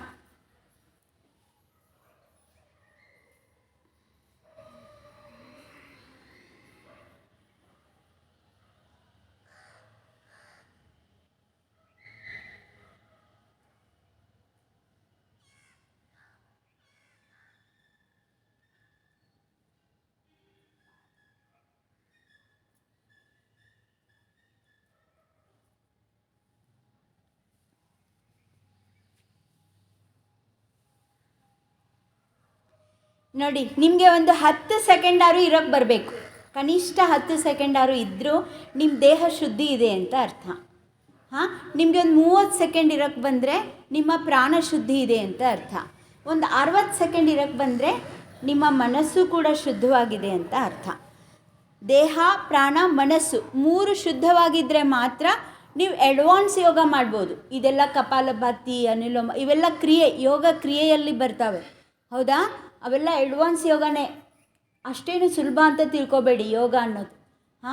ನೀವು ಸಿದ್ಧಿ ಕ್ರಿಯೆಗಳನ್ನು ಮಾಡಬೇಕಾಗಿತ್ತು ಅಂದರೆ ಈ ಎಲ್ಲ ಶುದ್ಧಿ ಕ್ರಿಯೆಗಳನ್ನ ಗೊತ್ತು ಮಾಡ್ಕೊಂಡೇ ಮಾಡಬೇಕು. ಇಲ್ಲ ಅಂತಂದರೆ ಗೊತ್ತಿಲ್ಲದಂಗೆ ಸೈಡ್ ಎಫೆಕ್ಟ್ ಆಗುತ್ತೆ. ಅದು ಡಾಕ್ಟ್ರಿಗೂ ಗೊತ್ತಾಗಲ್ಲ. ಇಷ್ಟೆಲ್ಲ ಚೆನ್ನಾಗಿ ಯೋಗ ಮಾಡ್ತಾರೆ, ಮತ್ತೆ ಯಾಕೆ ಇವರಿಗೆ ಈ ಥರ ಸಮಸ್ಯೆ ಅಂತ ಚರ್ಚೆ ಆಗ್ತಿರ್ತವೆ ನೋಡ್ರಿ. ಅದು ಯಾಕೆ ಅಂದರೆ ನಾವು ಶುದ್ಧಿ ಇಲ್ಲದೆ ಮಾಡ್ತೀವಿ ಅಂತ. 60 ಕನಿಷ್ಠ 60 ಸೆಕೆಂಡ್ವರೆಗೂ ನಿಮಗೆ ಈ ಶೂನ್ಯ ಸ್ಥಿತಿನಲ್ಲಿ ಇರೋಕ್ಕೆ ಬಂದರೆ ಮಾತ್ರ ನೀವು ಮತ್ತೆ ಕಪಾಲಭಾತಿ ಅವೆಲ್ಲ ಮಾಡಿ. ಇಲ್ಲ ಅಂತಂದರೆ ನಾನು ಹೇಳಿದ್ದೀನಲ್ಲ, ನಾಯಿ ಉಸಿರಾಟ, ಮೊಲ ಇವೆಲ್ಲ ಸೇಫರ್ ಸೈಡ್. ಸರಿ, ಇವಾಗ ಇನ್ನೊಂದು ಗೊತ್ತಾಯ್ತಾ, ಇದು ಸೆಲ್ಫ್ ಟೆಸ್ಟಿಂಗ್. ಇನ್ನೊಂದು ಹೇಳ್ತೀನಿ. ಈಗ ಉಸಿರು ಬಿಟ್ಟು ಹಣೆನ ನೆಲಕ್ಕೆ ಹಚ್ತೀರಾ, ಉಸಿರಿಲ್ದಂಗೆ ಇಷ್ಟು ಕೌಂಟ್ ಇರೋಕ್ಕಾಗತ್ತೆ, ನಿಮ್ಗೆ ಗೊತ್ತಾಗತ್ತೆ ಇವತ್ತಿಷ್ಟು ಅಂತ. ಆವಾಗ ಏನು ಮಾಡೋದು, ರಸ ಆಹಾರ, ಹಣ್ಣು ಈ ಥರ ತೊಗೊಂಡಿದ್ರೆ, ದ್ರವ ಆಹಾರ ತೊಗೊಂಡಿದ್ರೆ ನಿಮಗೆ ಒಂದು 3 ದಿನದಲ್ಲೇ ನಿಮಗೆ ಬದಲಾವಣೆ ಗೊತ್ತಾಗ್ಬಿಡುತ್ತೆ. ಇವತ್ತು ಹೀಗಿರುತ್ತಲ್ವಾ, ಸ್ವಲ್ಪ ಹಣ್ಣು ತರಕಾರಿ ಹೀಗೆ ತಗೊಂಡು ನೀವು ಮತ್ತೆ ಮಾಡ್ತಾಯಿದ್ರೆ ಒಂದು 3-4 ದಿನದಲ್ಲೇ ಇಂಪ್ರೂವ್ ಆಗಿಬಿಡುತ್ತೆ. ಆವಾಗ ಕರೆಕ್ಷನ್ ಮಾಡ್ಕೊಳ್ತಾ ಇರೋದು, ಸರಿನಾ? ಈಗ ಉಸಿರನ್ನು ಹೊರಹಾಕಿ ಹಣೆಯನ್ನು ನೆಲಕ್ಕೆ ತಾಕಿಸ್ತೀರಲ್ವಾ, ಉಸಿರನ್ನು ಕೌಂಟ್ ಮಾಡ್ತೀರಿ. ಈಗ ಉಸಿರಿನ ಜೊತೆ ಮನಸ್ಸಿನ ಕಲ್ಪನೆಗಳನ್ನು ಹೊರಗೆ ಹಾಕೋದು. ಹೆಂಗೆ ಉಸಿರು ಹೊರಗೆ ಹಾಕ್ತೀವಲ್ಲ ಹಾಗೆ ಈಗ ಬಹಳ ಜನ ನೀವು ಕೇಳಲ್ಪಟ್ಟಿರ್ತೀರಿ, ಕೆಟ್ಟದ್ದನ್ನು ಹೊರಗೆ ಹಾಕ್ರಿ, ಒಳ್ಳೆಯದನ್ನು ಒಳಗೆ ತಕೋರಿ ಅಂತ. ಈಗ ನಾನು ಹೇಳೋದೇನೆಂದರೆ ನಮ್ಮ ಶಿವಯೋಗಕ್ಕೆ ಸಂಬಂಧಿಸಿದ ಹಾಗೆ. ಏನಂದರೆ ಕೆಟ್ಟದ್ದನ್ನು ಒಳ್ಳೆಯದನ್ನು ಎರಡನ್ನೂ ಹೊರಗೆ ಹಾಕಬೇಕು. ಅಂದರೆ ನಾನು ಜಾಣ ಅನ್ನೋದನ್ನು ಹೊರಗೆ ಹಾಕಬೇಕು, ನಾನು ದಡ್ಡ ಅನ್ನೋದನ್ನು ಹೊರಗೆ ಹಾಕಬೇಕು, ನಾನು ರೋಗಿ ಅನ್ನೋದನ್ನು ಹೊರಗೆ ಹಾಕಬೇಕು, ನಾನು ಆರೋಗ್ಯವಾಗಿದ್ದೀನಿ ಅನ್ನೋದನ್ನು ಹೊರಗೆ ಹಾಕಬೇಕು. ಗೊತ್ತಾಯ್ತಾ? ಎರಡೂ ಕಲ್ಪನೆಗಳೇ. ಎರಡನ್ನೂ ಹೊರಹಾಕುವುದು ಮತ್ತು ಯಾವ ವಿಚಾರವೂ ಇಲ್ಲದೆ, ಉಸಿರೂ ಇಲ್ಲದ ಒಂದು ಏಕಾಂತವನ್ನು ಅನುಭವಿಸುವುದು. ಆ ನಿರುದ್ವಿಗ್ನ ಸ್ಥಿತಿನಲ್ಲಿ ನಿಮ್ಮದೇ ಆದ ಉನ್ನತಾತ್ಮದೊಂದಿಗೆ ನಿಮ್ಮ ಸಂಬಂಧ ಬರುವುದು, ಅದು ಲಿಂಗ. ಈಗ ಪ್ರಯೋಗ ಮಾಡೋಣ. ಯೋಗ ಪದ್ಧತಿಯ ಉಸಿರಾಟಕ್ಕೆ ಬನ್ನಿ. ದೀರ್ಘವಾದ ಉಸಿರನ್ನು ಎಳೆದುಕೊಳ್ಳಿ. ಉಸಿರನ್ನು ಹೊರಹಾಕುತ್ತಾ ಹಣೆಯನ್ನು ನೆಲಕ್ಕೆ ತಾಕಿಸಿ, ಉಸಿರು ಇಲ್ಲದ, ಯಾವ ಕಲ್ಪನೆಗಳೂ ಇಲ್ಲದ ನಿರುದ್ವಿಗ್ನ ಹಾಗೂ ನಿರ್ದ್ವಂದ್ವದಿಂದ ಕೂಡಿದ ಶೂನ್ಯ, ಅಲ್ಲಿ ಏಕಾಂತದಲ್ಲಿ ನಿಮ್ಮದೇ ಆದ ಉನ್ನತಾತ್ಮಕ್ಕಾಗಿ ಪ್ರಾರ್ಥಿಸಿ. ಅದು ಕೊಡು ಇದು ಕೊಡು ಏನು ಕೇಳಬಾರ್ದು. ಅಂತ ಯಾವುದು ಬಿಸ್ನೆಸ್ ಇಲ್ಲ. ಸುಮ್ಮನೆ ನೀನು ನನ್ನೊಂದಿಗಿರು. ನಿಮ್ಮದೇ ಆದ ಉನ್ನತಾತ್ಮ ಅದು ಜನ್ಮ ಜನ್ಮಾಂತರಗಳಿಂದ ನಿಮ್ಮ ಜೊತೆಗಿದ್ಕೊಂಡು ಸಾಧನೆ ಮಾಡ್ತಾ ಬಂದಿರುತ್ತೆ. ಅದು ನಿಮ್ಗೆ ಗೊತ್ತಿರ್ಬೋದು, ಗೊತ್ತಿಲ್ಲದೆ ಇರ್ಬೋದು. ಸುಮ್ಮನೆ ಪ್ರಾರ್ಥಿಸಿ. ಉಸಿರು ತೆಗೆದುಕೊಳ್ತಾ ಮೇಲೆ ಇನ್ನೊಂದು ಸತಿ ಮಾಡಿ ಇದೇ ಅಭ್ಯಾಸ. ಇದನ್ನು ನೀವು ಮನೆಯಲ್ಲಿ ಬೆಳಗ್ಗೆ ಎದ್ದ ತಕ್ಷಣ ಮಾಡ್ಬೋದು. ಸುಮ್ಮನೆ ಅಲ್ಲಿ ಯಾವ ದೇವರು ಇರಲ್ಲ, ಏನಿಲ್ಲ. ಅಥವಾ ಗುರುಗಳ ಹತ್ರ ಹೋದಾಗ ಮಾಡ್ಬೋದು, ಅಥವಾ ಯಾವುದಾದ್ರು ದೇವಸ್ಥಾನಕ್ಕೆ ಹೋದಾಗ ಮಾಡ್ಬೋದು. ಹೌದಾ? ನಮಸ್ಕಾರ ಮಾಡುವ ರೀತಿ ಇದು. ಹಣೆ ಬಾಗಿಸುವುದು, ಉಸಿರನ್ನು ಹೊರಹಾಕುವುದು, ಮನಸ್ಸಿನ ಕಲ್ಪನೆಗಳನ್ನು ಹೊರಹಾಕುವುದು. ಮತ್ತು ಅದು ಯಾವುದೇ ದೇವರಿರಲಿ, ಅದು ಬಸವಣ್ಣ ಇರ್ಬೋದು, ಅಕ್ಕಮಹಾದೇವಿ ಇರ್ಬೋದು, ಅಲ್ಲಂಪ್ರಭು ಇರ್ಬೋದು, ಶಿವ ಇರ್ಬೋದು, ಗಣೇಶ ಇರ್ಬೋದು, ರಾಮ ಇರ್ಬೋದು. ಅದನ್ನೆಲ್ಲ ಒಂದು ಧ್ವನಿಯಲ್ಲಿ ಅಡಕ ಮಾಡಬೇಕು. ಅದೇನೆಂದರೆ ಉಸಿರು ತೆಗೆದುಕೊಳ್ಳುವಾಗ ಸೋ ಅಂತ ಉಸಿರು ತೆಗೆದುಕೊಳ್ತಾ ಮೇಲೆ ಎಳಬೇಕು.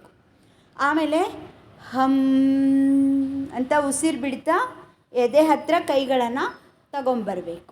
ಇದು ನಮಸ್ಕಾರ ಮಾಡುವ ಪದ್ಧತಿ. ಇದರಲ್ಲಿ ಧ್ಯಾನನೂ ಬರುತ್ತೆ.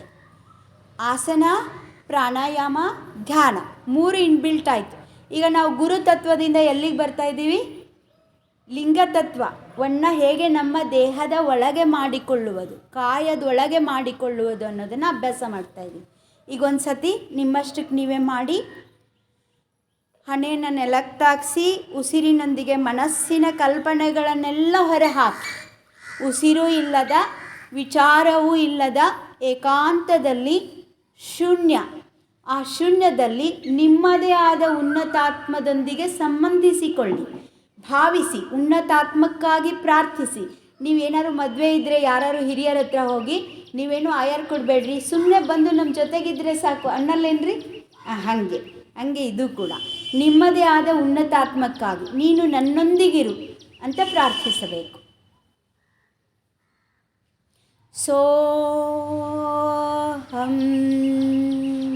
ಸೋಹಂ ಭಾವೇನ ಪೂಜತೆ ಅಂತ ಇರೋದು.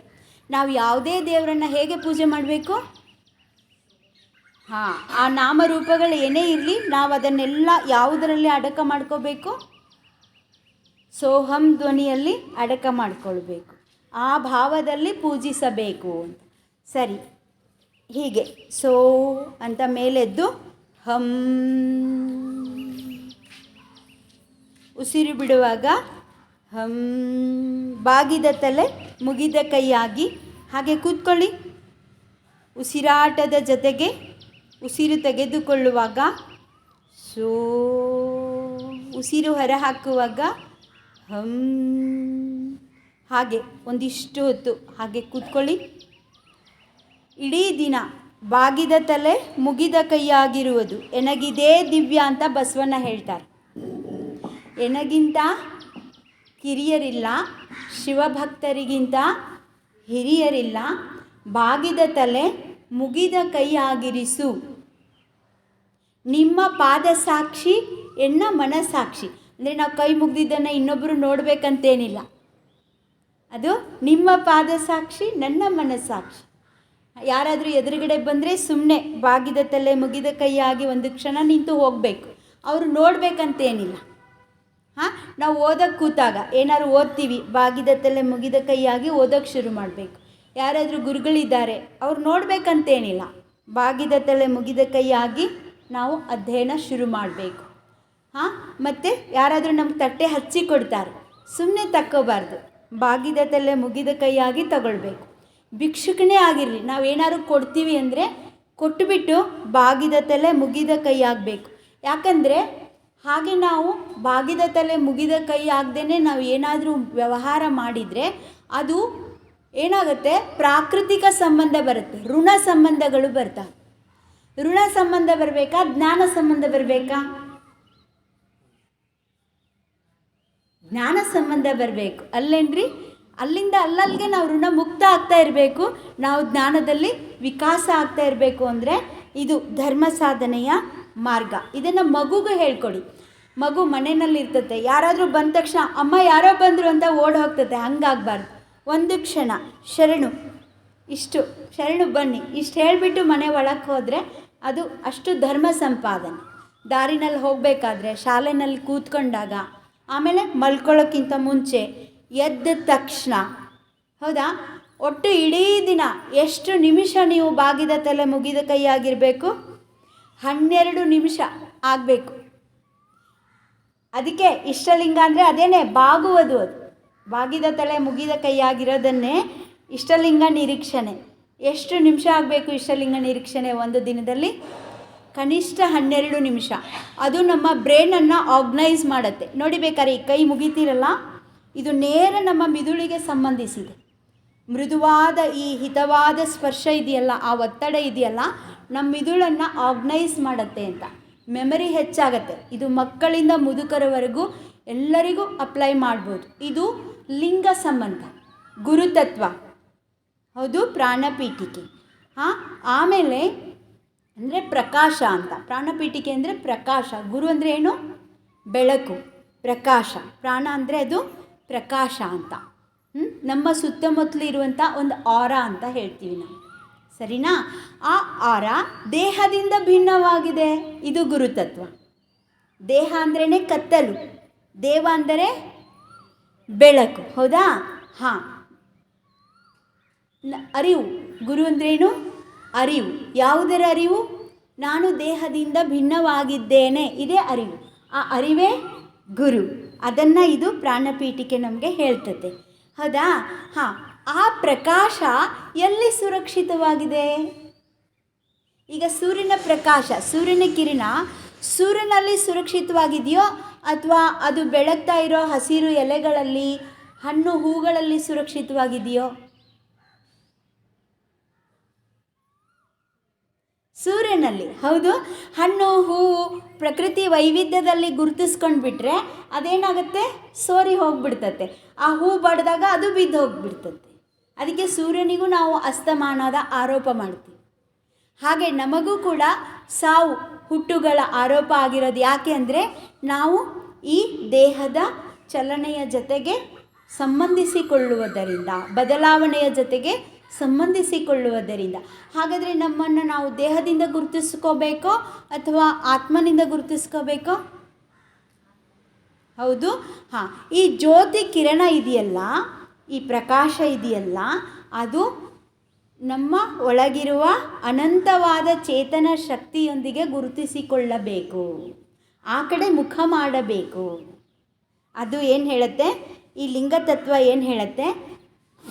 ಯಾವುದರಿಂದ ಭಿನ್ನ ಅಂತ ಹೇಳೋದು ಗುರುತತ್ವ.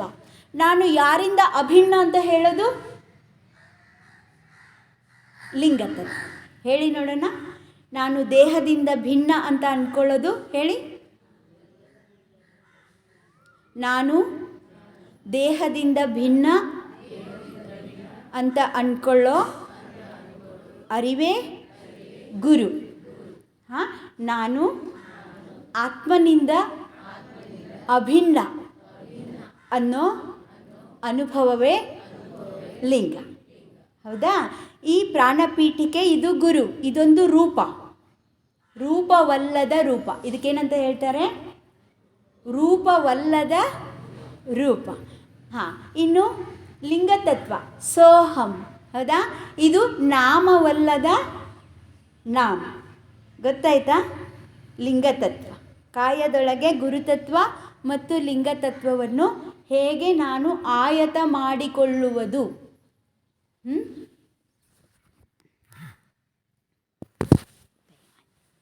ಕಾಲು ಮುಂದೆ ಚಾಚಿ ಕೂತ್ಕೊಳ್ಳಿ.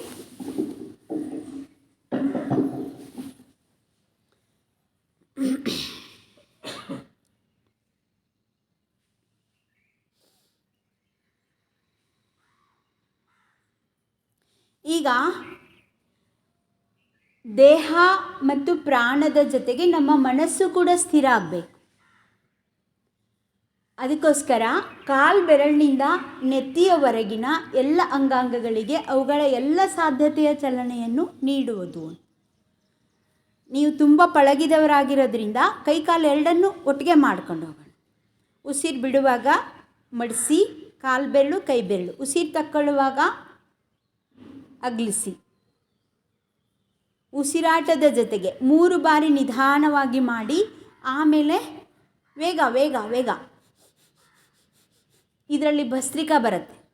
ಹೌದು, ವೇಗವಾಗಿ ಉಸಿರು ತೆಗೆದುಕೊಳ್ಳುವುದು, ವೇಗವಾಗಿ ಬಿಡುವುದು. ಎಲ್ಲಿಯವರೆಗೂ ಮಾಡಬೇಕು ಅಂದರೆ ನನಗೆ ಉಸಿರೇ ಬೇಡ ಅನ್ನೋ ಸ್ಥಿತಿ ಬರಬೇಕು.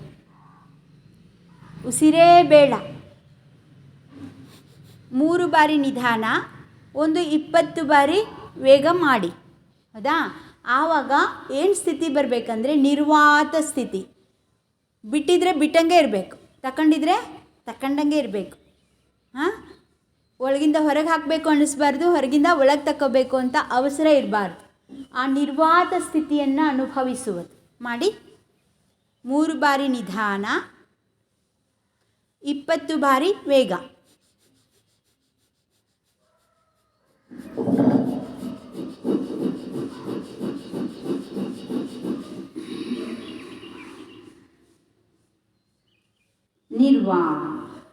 ಇದು ಟೆಕ್ನಿಕ್ಕು. ನೀವು ಕಲ್ತಿರೋದು ಸೈನ್ಸು, ನಾನೀಗ ಹೇಳ್ತಾ ಇರೋದು ಟೆಕ್ನಾಲಜಿ. ವ್ಯತ್ಯಾಸ ಇದೆಯಾ ಸೈನ್ಸ್ಗೂ ಟೆಕ್ನಾಲಜಿಗೂ? ಹಾಂ, ಓಕೆ. ಉಸಿರು ತೆಗೆದುಕೊಳ್ತಾ ಮುಂದೆ, ಉಸಿರು ಬಿಡ್ತಾ ಹಿಂದೆ. 3 ಬಾರಿ ನಿಧಾನ, 20 ಬಾರಿ ವೇಗ.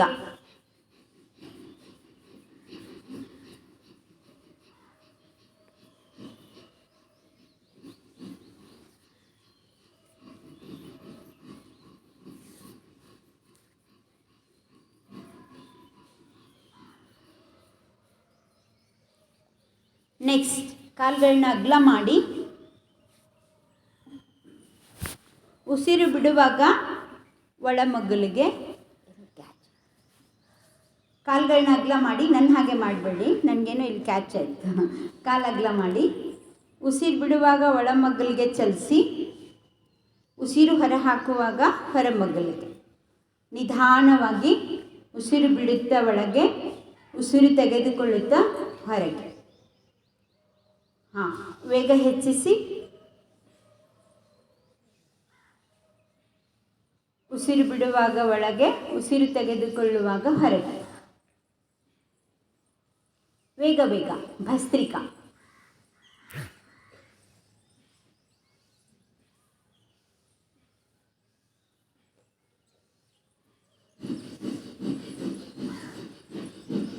ಹೀಗೆ. ಉಸಿರೇ ಬೇಡ ಅನ್ನೋ ಸ್ಥಿತಿಗೆ ಬರಬೇಕು. ವಿಶ್ರಾಂತಿ. ಈಗ ಕಾಲುಗಳು ಹಾಗೆ ಇರಲಿ, ವರ್ತುಲಾಕಾರವಾಗಿ ಚಲಿಸಿ. ಹಾಗೆ ಉಸಿರು ತೆಗೆದುಕೊಳ್ಳುತ್ತಾ ಹೊರ ವರ್ತುಲ, ಉಸಿರು ಬಿಡುತ್ತಾ ಒಳ ವರ್ತುಲ. ಕೈ ಕಾಲು ಎರಡನ್ನೂ ಏಕಕಾಲಕ್ಕೆ ಮಾಡಿ. ಹೀಗೆ.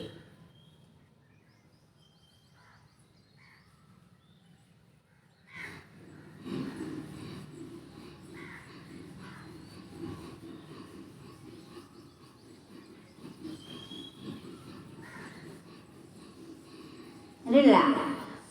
ಉಸಿರೇ ಬೇಡ ಅನ್ನೋ ಸ್ಥಿತಿಯನ್ನು ಒಂದು ಕ್ಷಣ ಅನುಭವಿಸ್ಬೇಕು. ಅದು ಬಹಳ ಇಂಪಾರ್ಟೆಂಟ್. ಆಮೇಲೆ ಉಲ್ಟಾ.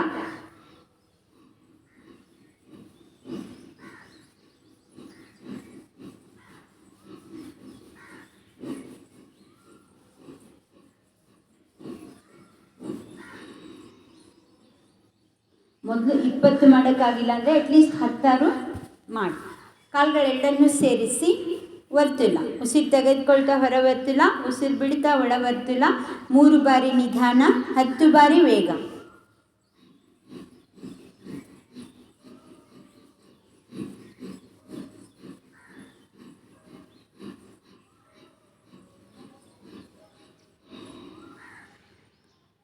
ಉಲ್ಟಾ.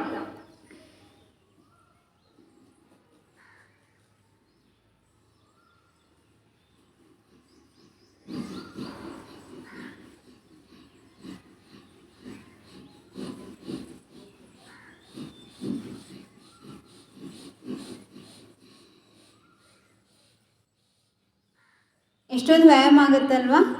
ಆಗುತ್ತಾ ಇಲ್ವಾ? ಇದು ಬೊಜ್ಜು ಕರಗಿಸೋಕ್ಕೂ ತುಂಬ ಹೆಲ್ಪ್ ಆಗುತ್ತೆ. ತೂಕ ಕಡಿಮೆ ಆಗಿಲ್ಲ ಅಂದರೂ ನಿಮ್ಮದು ಪ್ರಪೋರ್ಷನೇಟ್ ಆಗುತ್ತೆ ಬಾಡಿ. ಅಂದರೆ ಹೊಟ್ಟೆ ಡುಮ್ಮ ಕೈಕಾಲು ಸಣ್ಣ ಇರ್ತೈತಲ್ಲ, ಅದು ಕರೆಕ್ಟ್ ಆಗುತ್ತೆ. ಈಗ ಕಾಲನ್ನ ಹೀಗೆ ಇಟ್ಕೊಳ್ಳಿ, ಪಾದನ ಇದನ್ನೇ ಕೈಯಿಂದ ಮಾಡಿ. ಉಸಿರು ತೆಗೆದುಕೊಳ್ತಾ ಮೇಲು ವರ್ತುಲ, ಉಸಿರು ಬಿಡ್ತಾ ಕೆಳ ವರ್ತುಲ. 3 ಬಾರಿ ನಿಧಾನ, ಆಮೇಲೆ ವೇಗ.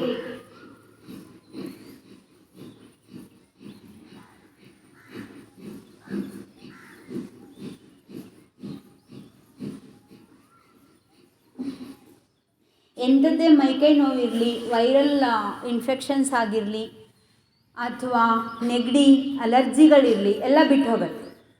ಇದಿಷ್ಟು ಮಾಡಿಬಿಟ್ರೆ ಎಂಥ ಮೈಕೈ ನೋವಿದ್ರೂ ಕೂಡ ಹೋಗುತ್ತೆ, ಅಲರ್ಜಿಗಳೆಲ್ಲ ಹೋಗುತ್ತೆ, ನೆಗಡಿ, ಕೆಮ್ಮು, ಜ್ವರ ಎಲ್ಲ ಬಿಟ್ಟು ಹೋಗ್ಬಿಡುತ್ತೆ.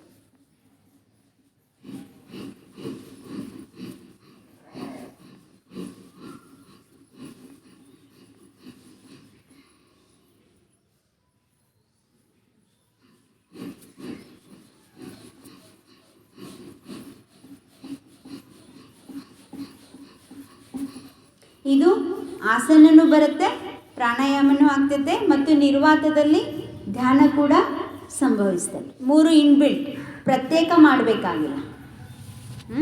ಆಮೇಲೆ ಮೊಣಕಾಲು, ಕುಳಿತಲ್ಲೇ ಓಡುವುದು. ಇದು ಉಸಿರಾಟದ ಜೊತೆಗೆ ಮಾಡಿ. ಮತ್ತು ದೃಷ್ಟಿ ಕೊಡಬೇಕು. ಎಲ್ಲಿ ಚಲನೆ ಆಗ್ತಾ ಇದೆ ಅಲ್ಲಿ ದೃಷ್ಟಿ ಕೊಡಬೇಕು. ನಾನು ಶಿವಯೋಗದಲ್ಲಿ ಒಂದು ದೃಷ್ಟಿ, ಗಮನ, ಚಿಂತನೆ 3 ಸೇರಿದಾಗ ಶಿವಯೋಗ ಅನಿಸ್ಕೊಳ್ಳುತ್ತೆ.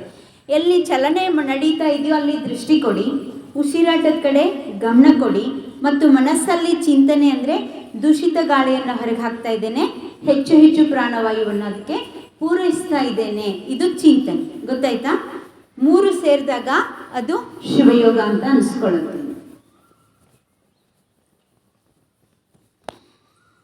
ನಿರ್ವಾಹ, 2 ಕಾಲುಗಳನ್ನು ಏಕಕಾಲಕ್ಕೆ ಎತ್ತಿ ಇಳಿಸುವುದು.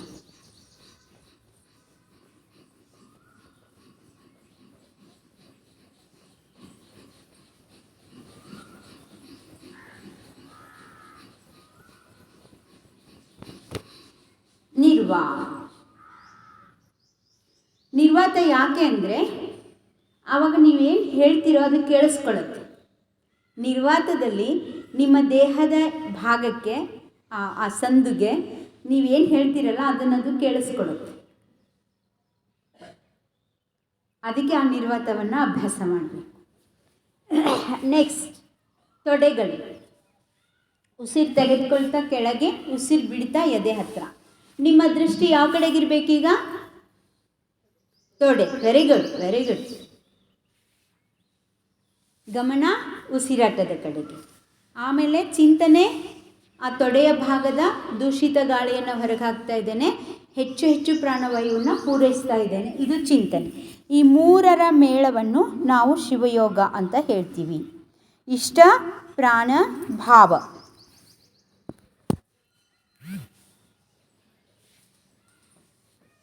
ವೇಗ ಹೆಚ್ಚಿ.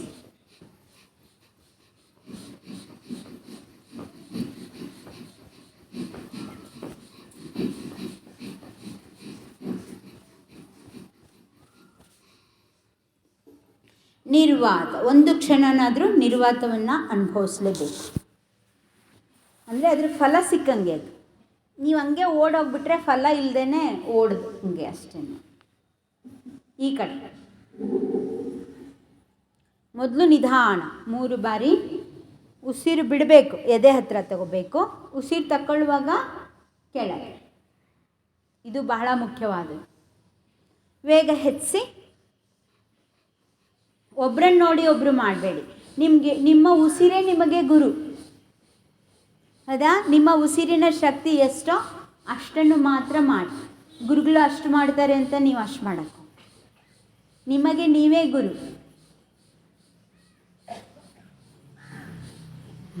ಇನ್ನೊಬ್ಬರಿಗೆ ಗುರು ಆಗಕ್ಕೆ ಹೋಗೋದಿಲ್ಲ. ಎಲ್ಲಿಯವರೆಗೂ ಇನ್ನೊಬ್ಬರು ನಮಗೆ ಬೇಕಾಗ್ತಾರೆ ಅಂದರೆ ನಮಗೆ ನಾವು ಗುರು ಅಂತ ಅರಿವಾಗೋವರೆಗೂ ಇನ್ನೊಬ್ಬರು ನಮಗೆ ಗುರು ಸ್ಥಾನದಲ್ಲಿ ಬೇಕಾಗ್ತಾರೆ. ಈಗ ಕಿಬ್ಬೊಟ್ಟೆ. ಕಿಬ್ಬೊಟ್ಟೆ ಅಂದರೆ ಗೊತ್ತಾಗ್ತದಾ? ಲೋಯರ್ ಅಬ್ಡಮೆನ್, ಹೊಕ್ಕಳ ಕೆಳಗಿನ ಹೊಟ್ಟೆ. ಇಲ್ಲಿ ದೇಹದ ಎಲ್ಲ ವಿಷ ಬಂದು ಇಲ್ಲೇ ಸಂಗ್ರಹ ಆಗುತ್ತೆ. ಹಾಂ, ಈ ಕಿಬ್ಬೊಟ್ಟೆ ಕಡೆಗೆ ದೃಷ್ಟಿ ಕೊಡಬೇಕು. ಹೀಗೆ ಇದು ಹೆಣ್ಮಕ್ಳಿಗೆ ತುಂಬ ಉಪಯೋಗ. ಗರ್ಭಾಶಯ, ಕಿಡ್ನಿಗಳು ಎಲ್ಲಕ್ಕೂ ಉಪಯೋಗ. ಹೀಗೆ ಒಳಗೆ ಎಷ್ಟು ಸಾಧ್ಯ ಅಷ್ಟು ಎಳ್ಕೊಳ್ಳಿ. ಉಸಿರು ತೆಗೆದುಕೊಳ್ಳುತ್ತೆ ವಿಶಾಲ, ಉಸಿರು ಬಿಡುವಾಗ ಗೂಡು. ನಿಧಾನವಾಗಿ 3 ಬಾರಿ ಮಾಡಿ, ಆಮೇಲೆ ವೇಗವಾಗಿ ಮಾಡಿ.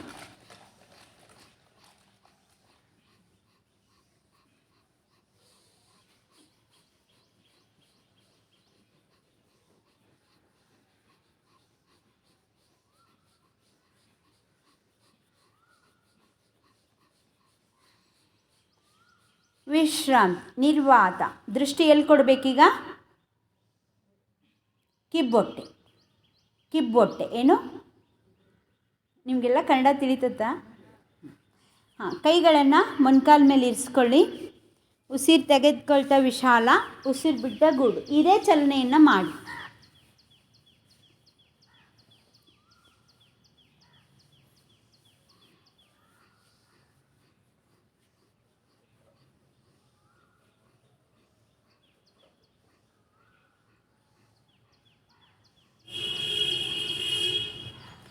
ವಿಶ್ರಾಂತಿ.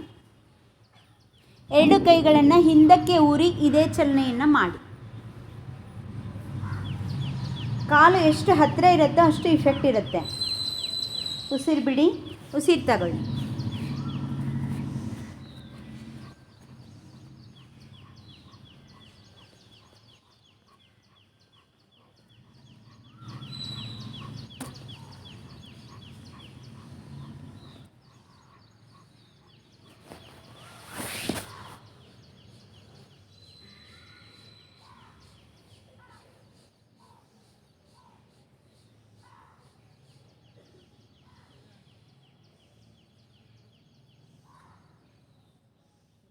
ಇದು ಕುಳಿತುಕೊಂಡ ವಿಶ್ರಾಂತಿಯ ಸ್ಥಿತಿ.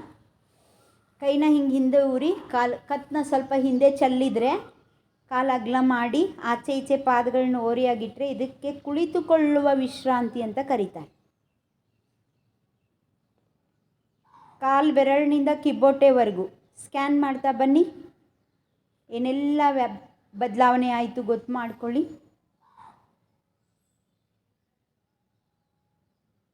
ಸ್ವಲ್ಪ ಏನಾದ್ರು ವ್ಯಾಯಾಮ ಅನ್ನಿಸ್ತಾ? ಸ್ವಲ್ಪ ಕೈ ಬಿಟ್ಟು ಹೋಗಿದೆ, ಅದನ್ನು ಸ್ವಲ್ಪ ಮಾಡೋಣ. ಇದು ಮಾಡಿದ್ವಾ? ಹೌದಾ? ಇದೆಲ್ಲ ಮಾಡಿದರೆ ಎಲ್ಲೋ ಗೊತ್ತಿಲ್ಲ. ಹಿಂಗೆ ಹಿಂಗೆ ಹಿಂಗೆ ಹಿಂಗೆ, ಆಮೇಲೆ ಇದು. ಈಗ ದೃಷ್ಟಿಯಲ್ಲಿರಬೇಕು. ಎಲ್ಲಿ? ಕೈ ಯಾವ ಭಾಗದಲ್ಲಿ? ಮೊಣಕೈ. Very good. ಮೊಣಕೈನಲ್ಲಿ ಎಲ್ಲಿ ದೃಷ್ಟಿ ನೋಡಿ. ನೀವು ದೃಷ್ಟಿ ಕೊಟ್ಟರೆ ಅಲ್ಲಿ ಪರಿವರ್ತನೆ ಶುರುವಾಗುತ್ತೆ, ಅಲ್ಲಿ ಶಕ್ತಿ ಹರಿಯೋಕ್ಕೆ ಶುರುವಾಗುತ್ತೆ. ನಿಮ್ಮ ಪ್ರಾಣಶಕ್ತಿ, ನೀವೆಲ್ಲಿ ದೃಷ್ಟಿ ಕೊಡ್ತೀರೋ ಅಲ್ಲಿ ಪ್ರಾಣಶಕ್ತಿ ಹರಿಯೋಕ್ಕೆ ಶುರುವಾಗುತ್ತೆ. ಅದಕ್ಕೆ ಅದು ಬಹಳ ಮುಖ್ಯ.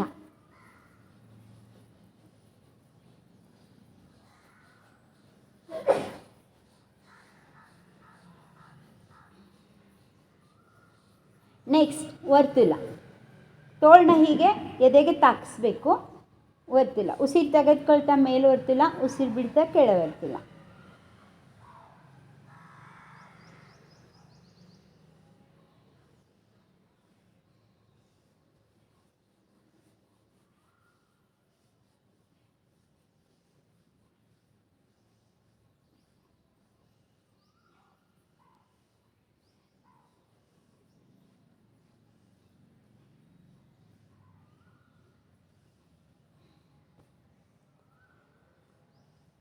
ರಿಲ್ಯಾಕ್ಸ್. ನಿರ್ವಾತ. ಉಲ್ಟಾ. ನಿಧಾನಕ್ಕೆ 3 ಬಾರಿ. ಹಾಂ, ತೋಳು ಹೀಗೆ ಬಿಚ್ಚಬಾರ್ದು, ಇದನ್ನು ಹೀಗೆ ಎದೆಗೆ ತಾಕಿಸ್ಬೇಕು. ಹೀಗೆ ಎದೆಗೆ ತಾಕಿರಬೇಕು. ಅಂದರೆ ಇಲ್ಲಾಂದರೆ ತೋಳು ಚಲಿಸುತ್ತೆ. ತೋಳು ಚಲಿಸ್ಬೇಕಾಗಿಲ್ಲ, ಬರೀ ಈ ಭಾಗ ಮಾತ್ರ ಚಲಿಸ್ಬೇಕು. ಅಂದರೆ ಹಿಂಗಿಡಿಬೇಕು.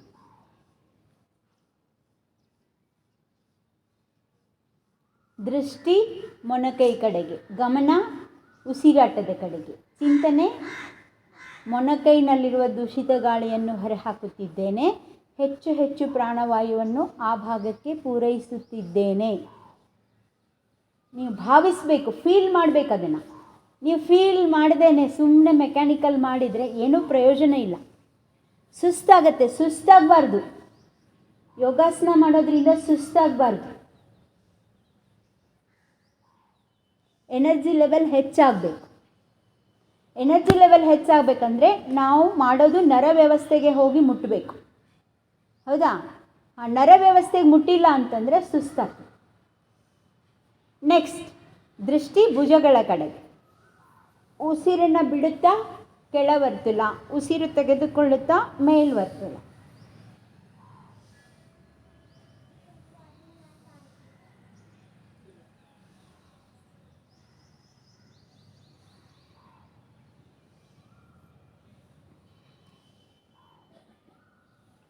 ಫಾಸ್ಟ್.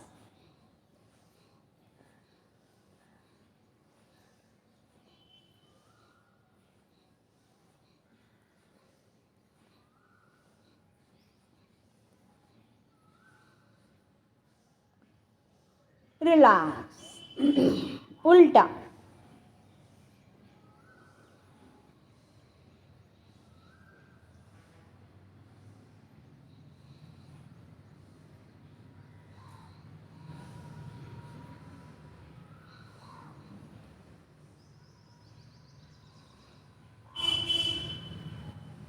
ಫಾಸ್ಟ್.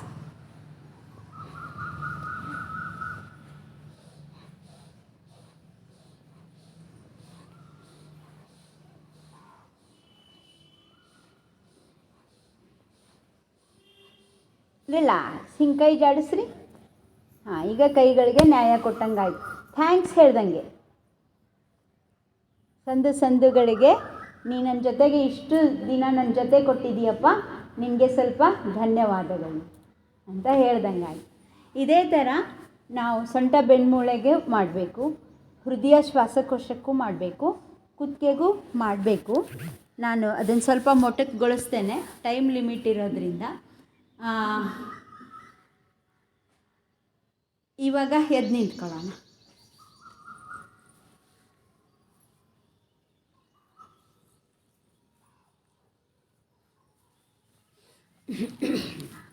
ಸ್ಥಿತಿ,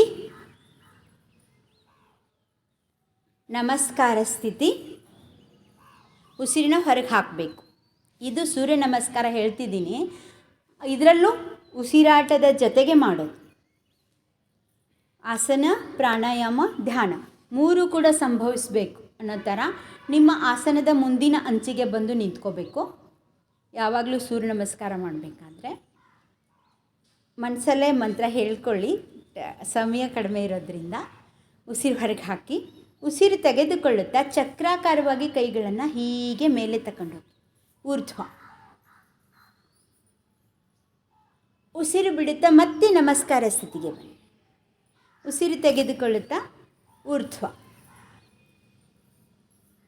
ನಮಸ್ಕಾರ, ಊರ್ಧ್ವ. ನಮಸ್ಕಾರ, ಊರ್ಧ್ವ. ನಮಸ್ಕಾರ, ಊರ್ಧ್ವ. ನಮಸ್ಕಾರ, ಊರ್ಧ್ವ. ಈಗ ಪಾದಹಸ್ತ. ಉಸಿರು ಬಿಡ್ತಾ ಕೆಳಗೆ ಬನ್ನಿ.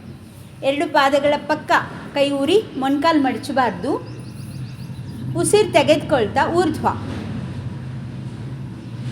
ಉಸಿರು ಬಿಡ್ತಾ ಪಾದಹಸ್ತ, ಊರ್ಧ್ವ. ಉಸಿರು ಬಿಡ್ತಾ ಪಾದಹಸ್ತ. ಉಸಿರು ತೆಗೆದುಕೊಳ್ತಾ ಊರ್ಧ್ವ. ಪಾದಹಸ್ತ, ಊರ್ಧ್ವ. ಪಾದಹಸ್ತ, ಊರ್ಧ್ವ. ಪಾದಹಸ್ತ. ಹಾಂ, ಅದೇ ಸ್ಥಿತಿಯಲ್ಲಿರಿ. ಈಗ ಉಸಿರನ್ನು ತೆಗೆದುಕೊಳ್ಳುತ್ತಾ ಬಲಗಾಲನ್ನ ಹಿಂದಕ್ಕೆ ಚಾಚಿ, ಮೊಣಕಾಲನ್ನ ಊರಿ ಮುಂದೆ ನೋಡಿ. ಉಸಿರು ಬಿಡ್ತಾ ಪಾದಹಸ್ತ. ಮತ್ತು ಹಾಂ, ಉಸಿರು ತೆಗೆದುಕೊಳ್ತಾ ಎಡಗಾಲನ್ನ ಹಿಂದಕ್ಕೆ ಚಾಚಿ, ಏಕಪಾದ. ಪಾದಹಸ್ತ. ಉಸಿರು ಬಿಡ್ತಾ. ಉಸಿರು ತೆಗೆದುಕೊಳ್ತಾ ಏಕಪಾದ, ಒಮ್ಮೆ ಒಂದು ಕಾಲು ಇನ್ನೊಮ್ಮೆ ಮತ್ತೊಂದು ಕಾಲು. ಈಗ ಬಲಗಾಲು. ಪಾದಹಸ್ತ, ಉಸಿರು ಬಿಡಿ. ಉಸಿರು ತೆಗೆದುಕೊಳ್ತಾ ಎಡಗಾಲು ಏಕಪಾದ, ಉಸಿರು ಬಿಡ್ತಾ ಪಾದಹಸ್ತ. ಉಸಿರು ತೆಗೆದುಕೊಳ್ತಾ ಏಕಪಾದ, ಉಸಿರು ಬಿಡ್ತಾ ಪಾದಹಸ್ತ. ಉಸಿರು ತೆಗೆದುಕೊಳ್ತಾ ಏಕಪಾದ. ಈಗ ಉಸಿರು ಬಿಡ್ತಾ ಮೇರುದಂಡ, ಎರಡು ಕಾಲು ಹಿಂದಕ್ಕೆ ತಗೊಂಡು. ಮೇರುದಂಡ ಅಂದರೆ ಹಿಂಗೆ ಹಿಂಗೆ ಹಿಂಗಿರಬೇಕು, ಹೀಗೆ ಭೂಮಿಗೆ ಅಲ್ಲ ಹಿಂಗಿರಬೇಕು, ಹಿಂಗೆ ಇಷ್ಟೇ ಅಷ್ಟೇ. ಹಾಂ ಇಲ್ಲಿ ನೋಡಿ, ಗುರುಗಳು ನೋಡಿ, ಅಷ್ಟೇ ಮೇರುದಂಡ. ಇದು ಉಸಿರು ಬಿಡಬೇಕು. ಈಗ ಮತ್ತೆ ಉಸಿರು ತೆಗೆದುಕೊಳ್ತಾ ಏಕಪಾದ, ಬಲಗಾಲನ್ನ ಮುಂದೆ ತಗೊಂಬಂದು. ಉಸಿರು ಬಿಡ್ತಾ ಮೇರುದಂಡ. ಉಸಿರು ತೆಗೆದುಕೊಳ್ತಾ ಏಕಪಾದ, ಒಮ್ಮೆ ಒಂದು ಕಾಲು ಇನ್ನೊಮ್ಮೆ ಇನ್ನೊಂದು ಕಾಲು. ಏಕಪಾದ, ಮೇರುದಂಡ, ಏಕಪಾದ, ಮೇರುದಂಡ, ಏಕಪಾದ, ಮೇರುದಂಡ, ಏಕಪಾದ, ಮೇರುದಂಡ, ಏಕಪಾದ, ಮೇರುದಂಡ. ಅದೇ ಸ್ಥಿತಿಯಲ್ಲಿರಿ, ಉಸಿರು ಬಿಟ್ಟ ಸ್ಥಿತಿಯಲ್ಲಿರಿ. ಈಗ ಉಸಿರು ತೆಗೆದುಕೊಳ್ತಾ ಮೊಣಕಾಲು ನೆಲಕ್ಕೂರಿ ಶಶಾಂಕ. ಉಸಿರು ಬಿಡ್ತಾ ಹಣೆಯನ್ನು ನೆಲಕ್ಕೆ ತಾಗಿಸಿ. ಕೂತ್ಕೊಳ್ಳಿ, ಮಂಡಿ ಮೇಲೆ ಕೂತ್ಕೊಂಡು ಹಣೆನ ನೆಲಕ್ಕೆ ತಾಗಿಸಿ. ಹಾಗೆ ಕೈ ಅಲ್ಲೇ ಇರಬೇಕು, ಕೈ ಅಲ್ಗಾಡಿಸ್ಬಾರ್ದು, ಮಂಡಿ ಮೇಲೆ ಕೂತ್ಕೋಬೇಕು. ಕೂತ್ಕೊಂಡು ಹಣೆಯನ್ನು ನೆಲಕ್ಕೆ ತಾಗಿಸ್ಬೇಕು. ಹಿಂದೆ ಕೂತ್ಕೊಳ್ಳಿ ಸರ್, ಕೂತ್ಕೊಳ್ಳಿ. ಹಾಗೆ ಶಶಾಂಕ. ಉಸಿರು ಬಿಟ್ರಾ? ಉಸಿರು ತೆಗೆದುಕೊಳ್ತಾ ಕತ್ತು ಮೇಲೆತ್ತಿ. ಉಸಿರು ಬಿಡ್ತಾ ಮೇರುದಂಡ. ಉಸಿರು ತೆಗೆದುಕೊಳ್ತಾ ಮತ್ತೆ ಮೊಣಕಾಲ ಮೇಲೆ ಕೂತ್ಕೊಳ್ಳಿ. ಉಸಿರು ಬಿಡ್ತಾ ಶಶಾಂಕ. ಮೇರುದಂಡ, ಶಶಾಂಕ ಮಾಡಿ.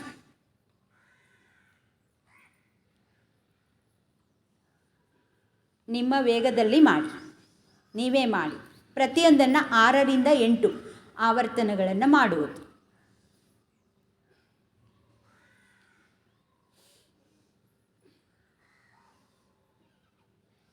ಉಸಿರಾಟದ ಜೊತೆಗೆ ಮಾಡೋದ್ರಿಂದ ನಿಮಗೆ ತುಂಬ ಲಾಭ ಆಗುತ್ತೆ.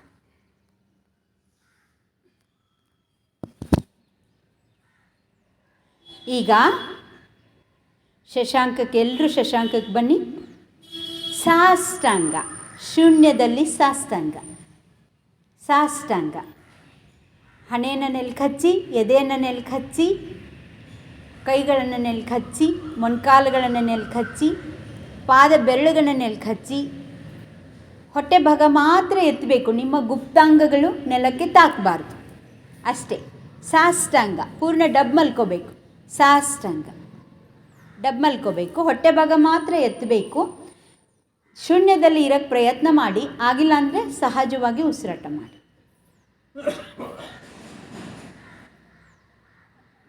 ಹಣೆ ನೆಲಕ್ಕೆ ಹಚ್ಚಿ, ಗದ್ದಕ್ಕಿಂತ ಹಣೆ ಹಚ್ಚಿ. ಇದು ಅಲ್ಲಿ ಹೇಗೆ ನಾವು ಹಣೆ ಹಚ್ಚಿ ನಮಸ್ಕಾರ ಮಾಡಿ ಶೂನ್ಯವನ್ನು ಅನುಭವಿಸ್ತಿದ್ವೋ, ಇಲ್ಲಿ ಸಾಷ್ಟಾಂಗದಲ್ಲಿ ಶೂನ್ಯವನ್ನು ಅನುಭವಿಸ್ಬೇಕು ನೀವು. ಉಸಿರು ಇಲ್ಲದ, ವಿಚಾರವೂ ಇಲ್ಲದ ಶೂನ್ಯದಲ್ಲಿ ಉನ್ನತಾತ್ಮದೊಂದಿಗೆ ಸಂಬಂಧಿಸಿಕೊಳ್ಳುವ ಪ್ರಯೋಗವನ್ನು ನೀವು ಸ್ವಂತಕ್ಕೆ ಅಭ್ಯಾಸ ಮಾಡುವಾಗ ಮಾಡಿ. ಉಸಿರು ತೆಗೆದುಕೊಳ್ತಾ ಭುಜಂಗ. ಉಸಿರು ಬಿಡ್ತಾ ಉದರಾಕರ್ಷಣ, ತಲೆನ ಒಳಗೆ ಹಾಕೋದು. ಸೊಂಟನ ಮೇಲೆತ್ತಿ. ಉದರಾಕರ್ಷಣ. ಅದಾ ಭುಜಂಗ. ಉಸಿರು ತೆಗೆದುಕೊಳ್ತಾ ಭುಜಂಗ, ಉಸಿರು ಬಿಡ್ತಾ ಉದರಾಕರ್ಷಣ.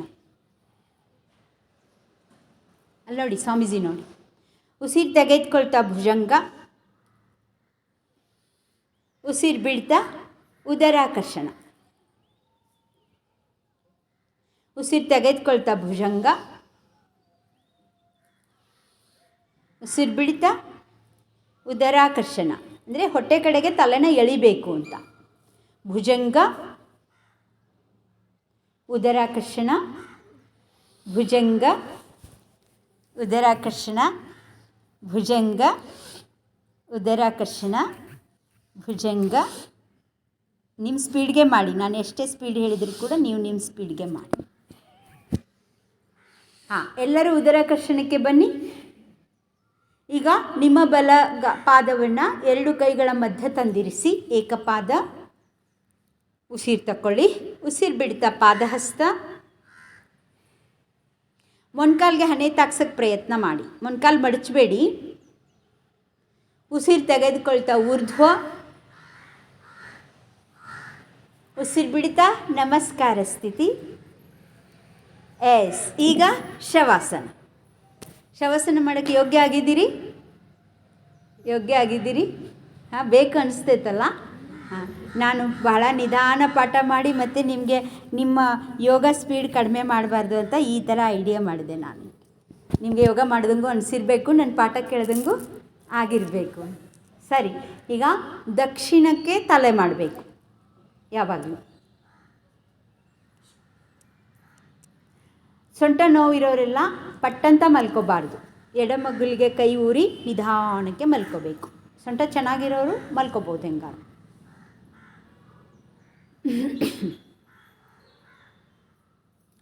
ಕಾಲುಗಳ ಮಧ್ಯ 1 ಅಡಿಯಷ್ಟು ಅಂತರ, ತುಂಬ ಅಂತರ ಇಡಬೇಡಿ, 1 ಅಡಿ.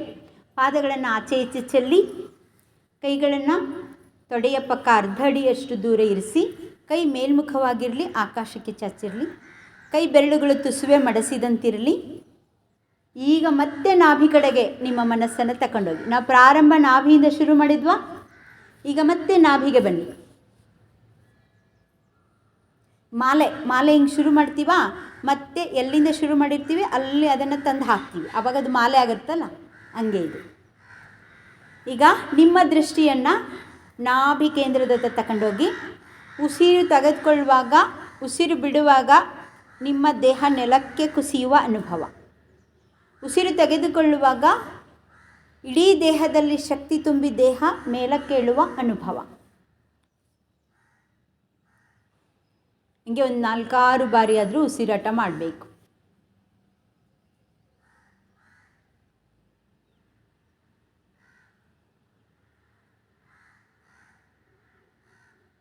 ನಿಮ್ಮ ಪ್ರಾಣಕ್ಕೆ ಅಮೃತ ಗತಿ ಸಿಗ್ತತೆ. ಮೃತ್ಯೋರ್ಮ ಅಮೃತಂಗಮಯ, ಆ ಗತಿ ಸಿಗತ್ತೆ. ಇವಾಗ ಮೃತ್ಯುಮುಖಿಯಾಗಿರುವ ಪ್ರಾಣವನ್ನು ನಾನೀಗ ಅಮೃತಂಗಮಯ ಆ ಸ್ಥಿತಿಗೆ ತಕ್ಕೊಂಬಂದಿದ್ದೀನಿ ಅನ್ನೋ ಭಾವ ಬರಬೇಕು ನಿಮಗೆ. ಅಷ್ಟು ಹಗುರ ದೇಹ. ಇಡೀ ದೇಹದ ಭಾರವನ್ನೆಲ್ಲ ಭೂಮಿಗೆ ಚೆಲ್ಲಿ ಆಕಾಶದಲ್ಲಿ ತೇಲುತ್ತಿರುವ ಬೆಳ್ಳಿ ಮೋಡದಂತೆ ನಿಮ್ಮ ದೇಹ ಹಗುರ ಆಗಿರಬೇಕು. ನೆಲದ ಮೇಲೆ ಬಿದ್ದುಕೊಂಡಿರುವ ದೇಹವನ್ನು ನೀವೇ ನೋಡಿಕೊಳ್ಳಿ, ಮನಸ್ಸಿನಿಂದ ನೋಡಿಕೊಳ್ಳಿ. ನಿಮ್ಮ ಮನಸ್ಸಿನಲ್ಲಿ ನೆಲದ ಮೇಲೆ ಬಿದ್ದುಕೊಂಡಿರುವ ದೇಹದ ಆಕಾರವನ್ನು ಬರೆದುಕೊಳ್ಳಿ. ಬೇರೆ ಯಾವ ಆಕಾರವೂ ಈಗ ನಿಮ್ಮ ಮನಸ್ಸಿನಲ್ಲಿ ಬರುವುದು ಬೇಡ. ನಿಮ್ಮ ಮನಸ್ಸಿನ ದೃಷ್ಟಿಯನ್ನು ನಾಭಿಯತ್ತ ತಕ್ಕಮಣ್ಣಿ 3 ಬಾರಿ ಅಕಾರ ಹೇಳುವುದು. ದೀರ್ಘ ಉಸಿರು ತಗೊಳ್ಳಿ, ಉಸಿರು ಬಿಡ್ತಾ ಅಕಾರ.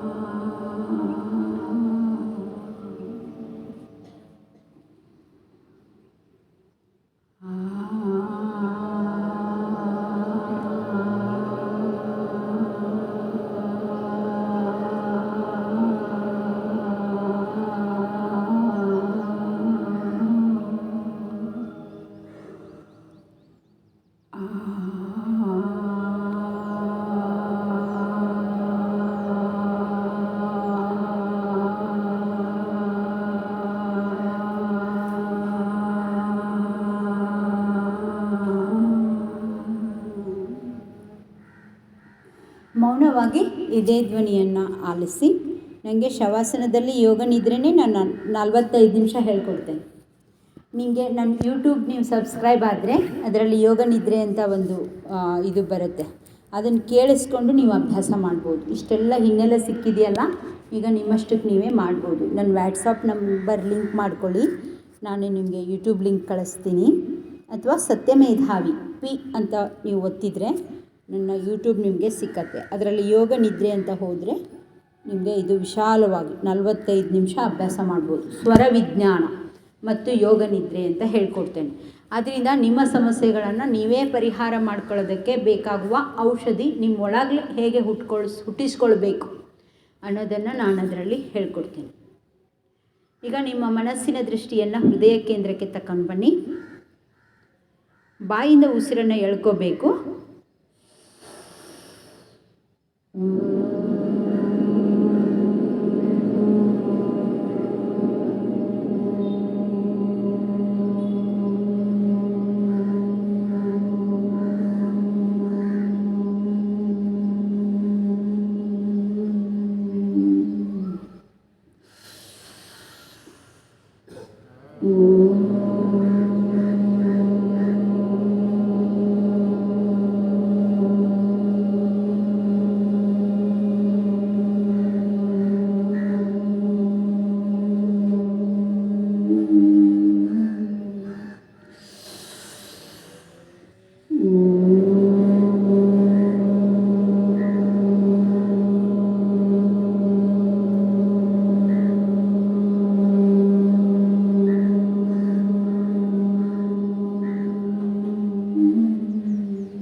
ಮೌನವಾಗಿ ಇದೇ ಧ್ವನಿಯನ್ನು ಒಳಗಿನಿಂದ ಆಲಿಸಿ.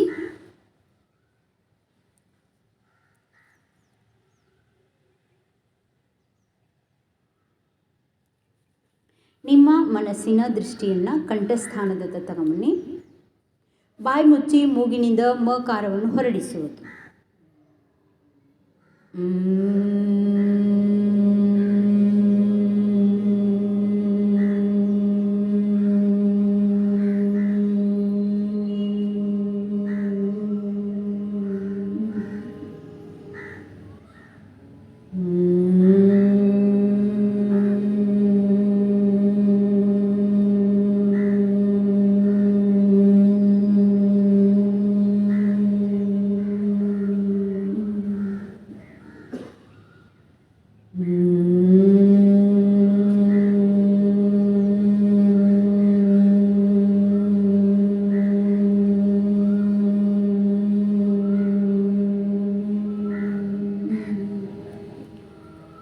ಮೌನವಾಗಿ ಇದೇ ಧ್ವನಿಯನ್ನು ಒಳಗಿನಿಂದ ಕೇಳಿಸ್ಕೊಳ್ತಾ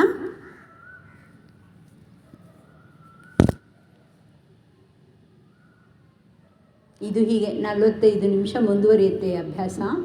ಈಗ ನಾನು ಇಲ್ಲೇ ಮೊಟಕು ಮಾಡ್ತಿದ್ದೀನಿ, ಸಮಯ ಆಗಿರೋದ್ರಿಂದ. ಕಾಲುಗಳನ್ನು ಹತ್ತಿರ ತಗೊಂಬನ್ನಿ, ಕೈಗಳನ್ನು ಹತ್ತಿರ ತಗೊಂಡು ಬನ್ನಿ. ಕಾಲು ಬೆರಳುಗಳನ್ನು ಮಡಿಸಿ ಕೈಗಳನ್ನು ಮುಷ್ಟಿ ಮಾಡಿ. ಹತ್ತಿರ ಅಂದರೆ ಹತ್ತಿರ ಅಷ್ಟೇ, ಮಡ್ಚಂಗಿಲ್ಲ. ಬೆರಳು ಮಡಚಿ, ಕಾಲು ಬೆರಳು ಮಡಚಿ, ಕೈ ಬೆರಳು ಮಡಚಿ ಮುಷ್ಟಿ ಮಾಡಿ. ಹಲ್ಲು ಕಚ್ಚಿ, ಮುಖ ಗಂಟು ಹಾಕಿ, ಕಣ್ಗಳನ್ನ ಗಟ್ಟಿಯಾಗಿ ಮುಚ್ಚಿ ಜೋರಾಗಿ ಉಸಿರು ತಕ್ಕೊಳ್ಳಿ. ಬಿಗಿತ ಬಿಗಿತ ಬಿಗಿತ, ಯಮಪಾಶದಂತೆ ಬಿಗಿತ. ಇನ್ನು ಸಹಿಸ್ಕೊಳ್ಳೋಕ್ಕೆ ಸಾಧ್ಯ ಇಲ್ಲ ಅನ್ನೋವರೆಗೂ ಬಿಗಿರ್ ಬಿಗಿರ್ ಬಿಗಿರ್. ಒಮ್ಮೆಲೆ ಸಡಿಲಿಸಿ ರಿಲ್ಯಾಕ್ಸ್.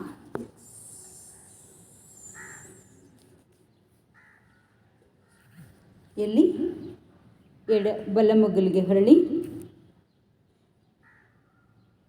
ಎಡಗೈಯನ್ನು ಎದೆ ಪಕ್ಕಕ್ಕೆ ಊರಿ, ಕಾಲುಗಳನ್ನು ತುಸುಬೆ ಮಡಿಸಿದಂತೆ ಇರಿಸಿ, ಕಣ್ಮುಚ್ಚಿದ ಹಾಗೆ ಎದ್ದು ಕೂತ್ಕೊಳ್ಳಿ. ಸುಖಾಸನದಲ್ಲಿ ನೇರವಾಗಿ ಕೂತ್ಕೊಳ್ಳಿ. ಧ್ಯಾನ ಸ್ಥಿತಿಗೆ ಬನ್ನಿ. ಹೆಣ್ಮಕ್ಳು ಬಲಪಾದದ ಮೇಲೆ ಎಡಪಾದ ಇರಿಸ್ಕೊಳ್ಳಿ. ಗಂಡ್ಮಕ್ಳು ಎಡಪಾದದ ಮೇಲೆ ಬಲಪಾದ ಇರಿಸ್ಕೊಳ್ಳಿ. ಬಲಗೈನ ಮೇಲೆ ಎಡಗೈ ಹೆಣ್ಮಕ್ಳು, ಎಡಗೈ ಮೇಲೆ ಬಲಗೈ ಗಂಡ್ಮಕ್ಳು. ಎರಡು ಹೆಬ್ಬೆರಳು ತುದಿಗಳನ್ನ ಸೇರಿಸಿ ಹೊಕ್ಕಳ ಕೆಳಗೆ ಇರಿಸಿ. ಇದಕ್ಕೆ ಭೈರವ ಮತ್ತು ಭೈರವಿ ಮುದ್ರೆ ಅಂತ ಕರೀತಾರೆ. ನೇರ ಕೂತ್ಕೊಳ್ಳಿ. ಈಗ ನಿಮ್ಮ ದೇಹದ, ಪ್ರಾಣದ, ಮನಸ್ಸಿನ ಸ್ಥಿತಿಯನ್ನು ಗೊತ್ತು ಮಾಡಿಕೊಳ್ಳಿ. ಇದೇ ಶಾಂತ ಸ್ಥಿತಿಯನ್ನು ನಾನು ಇಡೀ ದಿನ ಕಾಪಾಡಿಕೊಳ್ತೇನೆ ಅಂತ ಸಂಕಲ್ಪ ಮಾಡಿ. ಇಡೀ ದಿನದ ಚಟುವಟಿಕೆಗಳಲ್ಲಿ ಇಲ್ಲಿ ಕಲಿತಂತಹ ಯೋಗ ಪ್ರಜ್ಞೆಯನ್ನು ನಾನು ಅಳವಡಿಸಿಕೊಳ್ಳಲು ಪ್ರಯತ್ನಿಸುತ್ತೇನೆ. ನಾನು ಹೇಳಿದೆ ನಾಭಿಯ ಚಲನೆಯನ್ನು ಆಗಾಗ ಗಮನಿಸಬೇಕು ಅಲ್ವಾ.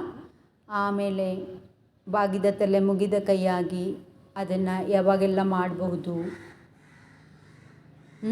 ಮತ್ತು ಪ್ರತಿ ಊಟಕ್ಕೂ ಮೊದಲು ಯೋಗ ಪದ್ಧತಿ ಉಸಿರಾಟ ಮಾಡಿ ನಿಮ್ಮ ಸೆಲ್ಫ್ ಟೆಸ್ಟಿಂಗ್ ಮಾಡ್ಕೋಬೇಕು. ಗುರುಗಳ ಹತ್ರ ಹೋದಾಗ, ದೇವಸ್ಥಾನಕ್ಕೆ ಹೋದಾಗ ಯಾವ ಥರ ನಮಸ್ಕಾರ ಮಾಡಬೇಕು, ಅದು ಯಾವುದೇ ದೇವರಿರಲಿ ಸೋಹಂ ಭಾವದಿಂದ ಆ ತತ್ವವನ್ನು ಒಳಗೆ ಮಾಡಿಕೊಳ್ಳಬೇಕು.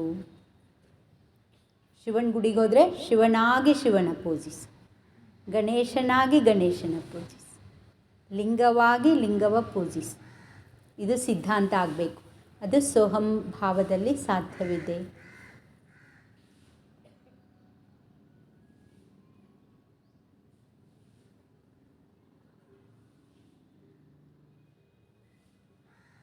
ಅದೇ ಸೋಹಂ ಧ್ಯಾನನೇ ಮಾಡಬೇಕು. ಕೊನೆಗೂ ಸೋಹಂ. ನೀವು ಗುಡಿಗೆ ಹೋದರೂ ಅದೇ ಧ್ಯಾನ ಮಾಡಿ ಬಂದ್ರೇ ಫಲ. ನೀವು ತೀರ್ಥಯಾತ್ರೆ ಮಾಡಿದರೂ ಧ್ಯಾನ ಮಾಡಿದ್ರೇ ಫಲ. ನೀವೇನು ಭಜನೆ ಮಾಡಿದರೂ ಧ್ಯಾನ ಮಾಡಿದ್ರೇ ಫಲ. ಧ್ಯಾನ ಇಲ್ಲದೆ ಫಲವಿಲ್ಲ.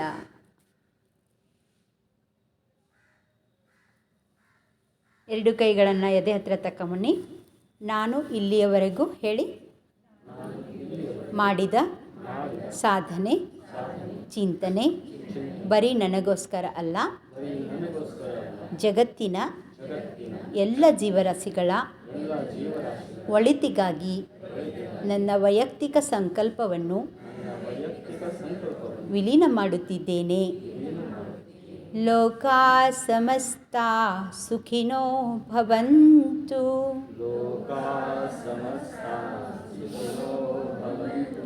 ಲೋಕಾ ಸಮಸ್ತಾ ಸುಖಿನೋ ಭವಂತು. ಲೋಕಾ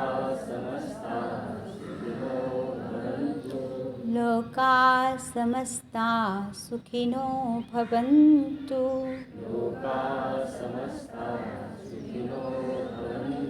ತಂದೆ ನೀನು, ತಾಯಿ ನೀನು, ಬಂಧು ನೀನು, ಬಳಗ ನೀನು, ಎನಗೆ ನೀನಲ್ಲದೆ ಮತ್ತಾರು ಇಲ್ಲವಯ್ಯ.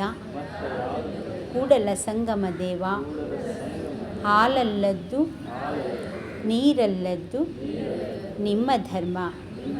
ಕೈ ಬಿಡಿಸಿ ಕೈಗಳತ್ತ ನೋಡ್ತಾ, ಎನ್ನ ವಾಮಕ್ಷೇಮ ನಿಮ್ಮದಯ್ಯ, ಎನ್ನ ಹಾನಿ ವೃದ್ಧಿ ನಿಮ್ಮದಯ್ಯ, ಎನ್ನ ಮಾನ ಅಪಮಾನ ನಿಮ್ಮದಯ್ಯ. ಬಳ್ಳಿಗೆ ಕಾಯಿ ದಿಮ್ಮಿತೆ ಕೂಡಲ ಸಂಗಮ ದೇವ. ಇವನಾರವ ಇವನಾರವ ಇವನಾರವನೆಂದೆನಿಸದಿರಯ್ಯ. ಇವನಮ್ಮವ ಇವನಮ್ಮವ ಇವನಮ್ಮವನೆಂದೆನಿಸಯ್ಯ. ಕೂಡಲ ಸಂಗಮ ದೇವಯ್ಯ, ನಿಮ್ಮ ಮನೆಯ ಮಗನೆಂದೆನಿಸಯ್ಯ. ಶರಣು ಶರಣು. ಕೈ ಉಜ್ಜಿ, ಕೈ ಬಿಸಿಯನ್ನು ಕಣ್ಣಿಗೆ ತಾಕಿಸ್ಕೊಳ್ಳಿ, ಮುಖದ ಮೇಲೆಲ್ಲ ನೇವಸ್ಕೊಳ್ಳಿ, ಮೈ ಮೇಲೆಲ್ಲ ನೇವಸ್ಕೊಳ್ಳಿ. ಇದಕ್ಕೆ ಸ್ವಯಂ ಕೃಪೆ ಅಂತ ಕರೀತಾರೆ. ಯಾರಿಗೆ ಸ್ವಯಂ ಕೃಪೆ ಆಗ್ತದೆ ಅವರಿಗೆ ಗುರು ಕೃಪೆ, ಶಾಸ್ತ್ರ ಕೃಪೆ, ದೇವತೆಗಳ ಕೃಪೆಯು ಸಿಕ್ಕುತ್ತದೆ. ಧನ್ಯವಾದ. ನನ್ನ ಹತ್ರ ಒಂದಿಷ್ಟು ಪುಸ್ತಕಗಳಿದೆ. ಯಾರಿಗಾದರೂ ಕನ್ನಡ ಓದ್ತೀನಿ ಅನ್ನೋರು ಅಷ್ಟೇ ಅಲ್ಲ, ಓದೋದಿಲ್ಲ ಅನ್ನೋರು ತಗೊಳ್ಳಿ. ನಿಮ್ಮ ಮನೆಯಲ್ಲಿದ್ದರೆ ಯಾರಾದರೂ ಕನ್ನಡ ಓದೋರು ಓದ್ಬೋದು.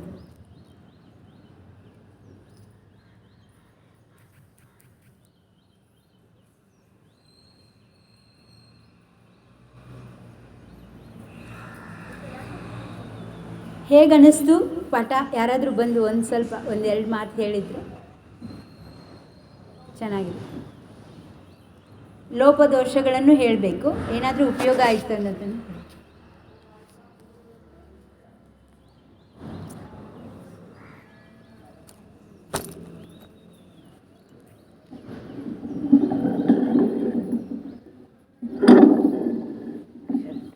ಸರಿ.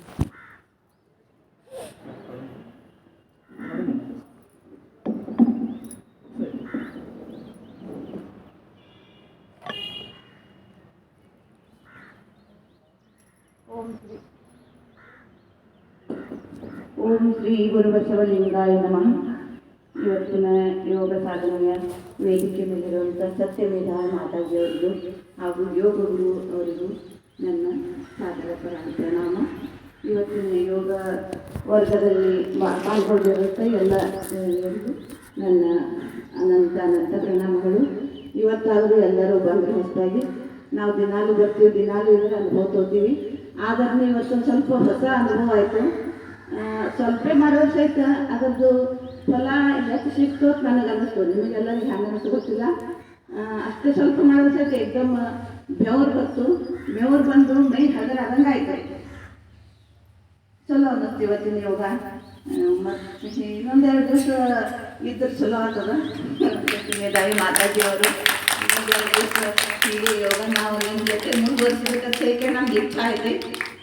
ನೀವು ಇನ್ನೊಂದೆರಡು ದಿವಸ ಇಲ್ಲೇ ಇದು ನಡೆಸ್ಕೊಡ್ಬೇಕಂತ ನಾನು ಕೇಳ್ಕೊಳ್ತೇನೆ. ನನ್ನ ಶಬ್ದಕ್ಕೆ ಮಂಗಳ. ಮತ್ತೆ ಯಾರು ಹೇಳ್ತಿದ್ರು ಹೇಳ್ರಿ, ಬಂದು ನಿಮ್ಮ ಅನುಭವ ಹೇಳ್ರಿ.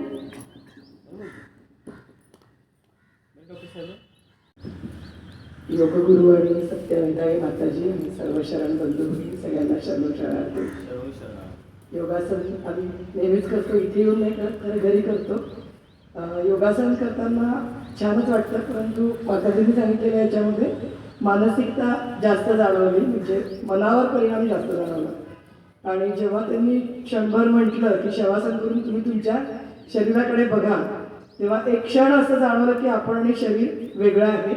त्याच्यामुळे वेगळाच अनुभव आला आणि त्रासदायक वाटलं नाही. म्हणजे शारीरिक कमी असल्यामुळे त्रासदायक वाटलं नाही, मानसिक चांगलं वाटलं. थोडं ऊन आल्यामुळे थोडं नंतर हे झालं. खरं थंड ह्याच्यात जास्त छान वाटतं. एखादा 3 दिवसांचं शिबिर वगैरे जर तुम्ही घेणार असाल तर घ्या. म्हणजे कसं होतं, दिवसभर हे होते, हे फक्त 1 तास थोडंसं सॅम्पल घेतल्यासारखं वाटतं.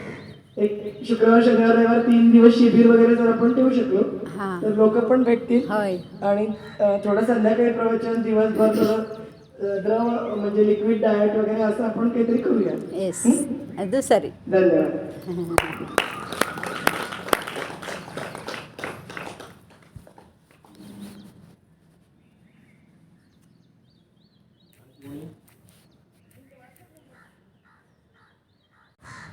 ತಮ್ಮೆಲ್ಲರಿಗೂ ನಮಸ್ಕಾರಗಳು. ಹಲೋ. ಇವತ್ತಿನ ಈ ಕಾರ್ಯಕ್ರಮ ಎಲ್ಲರಿಗೂ ಒಳ್ಳೆಯ ಅನುಭವವನ್ನು ಕೊಟ್ಟಂತಾಗಿದೆ. ಇದೊಂದು ಬೇರೆ ಅನುಭವ. ದಿನಾನು ಮಾಡೋದಕ್ಕಿಂತ ಇದೊಂದು ಹೆಚ್ಚು ಮಹತ್ವದ್ದು ಮತ್ತು ನಮ್ಮ ಶರೀರಕ್ಕೆ ಉಪಯೋಗಗಳು ವ್ಯಾಯಾಮ ಆಗಿದೆ. ಇದನ್ನು ದಿನ ಎಲ್ಲರೂ ಕಂಟಿನ್ಯೂ ಮಾಡಿ ಮತ್ತು ಇದರ ಶಿಬಿರನ್ನು ತಗೊಂಡು ಒಳ್ಳೆಯದಾಗ್ತದೆ. ಇದನ್ನು ಎಲ್ಲರೂ ಕೂಡಿ ವಿಚಾರ ಮಾಡಬೇಕಾಗಿ.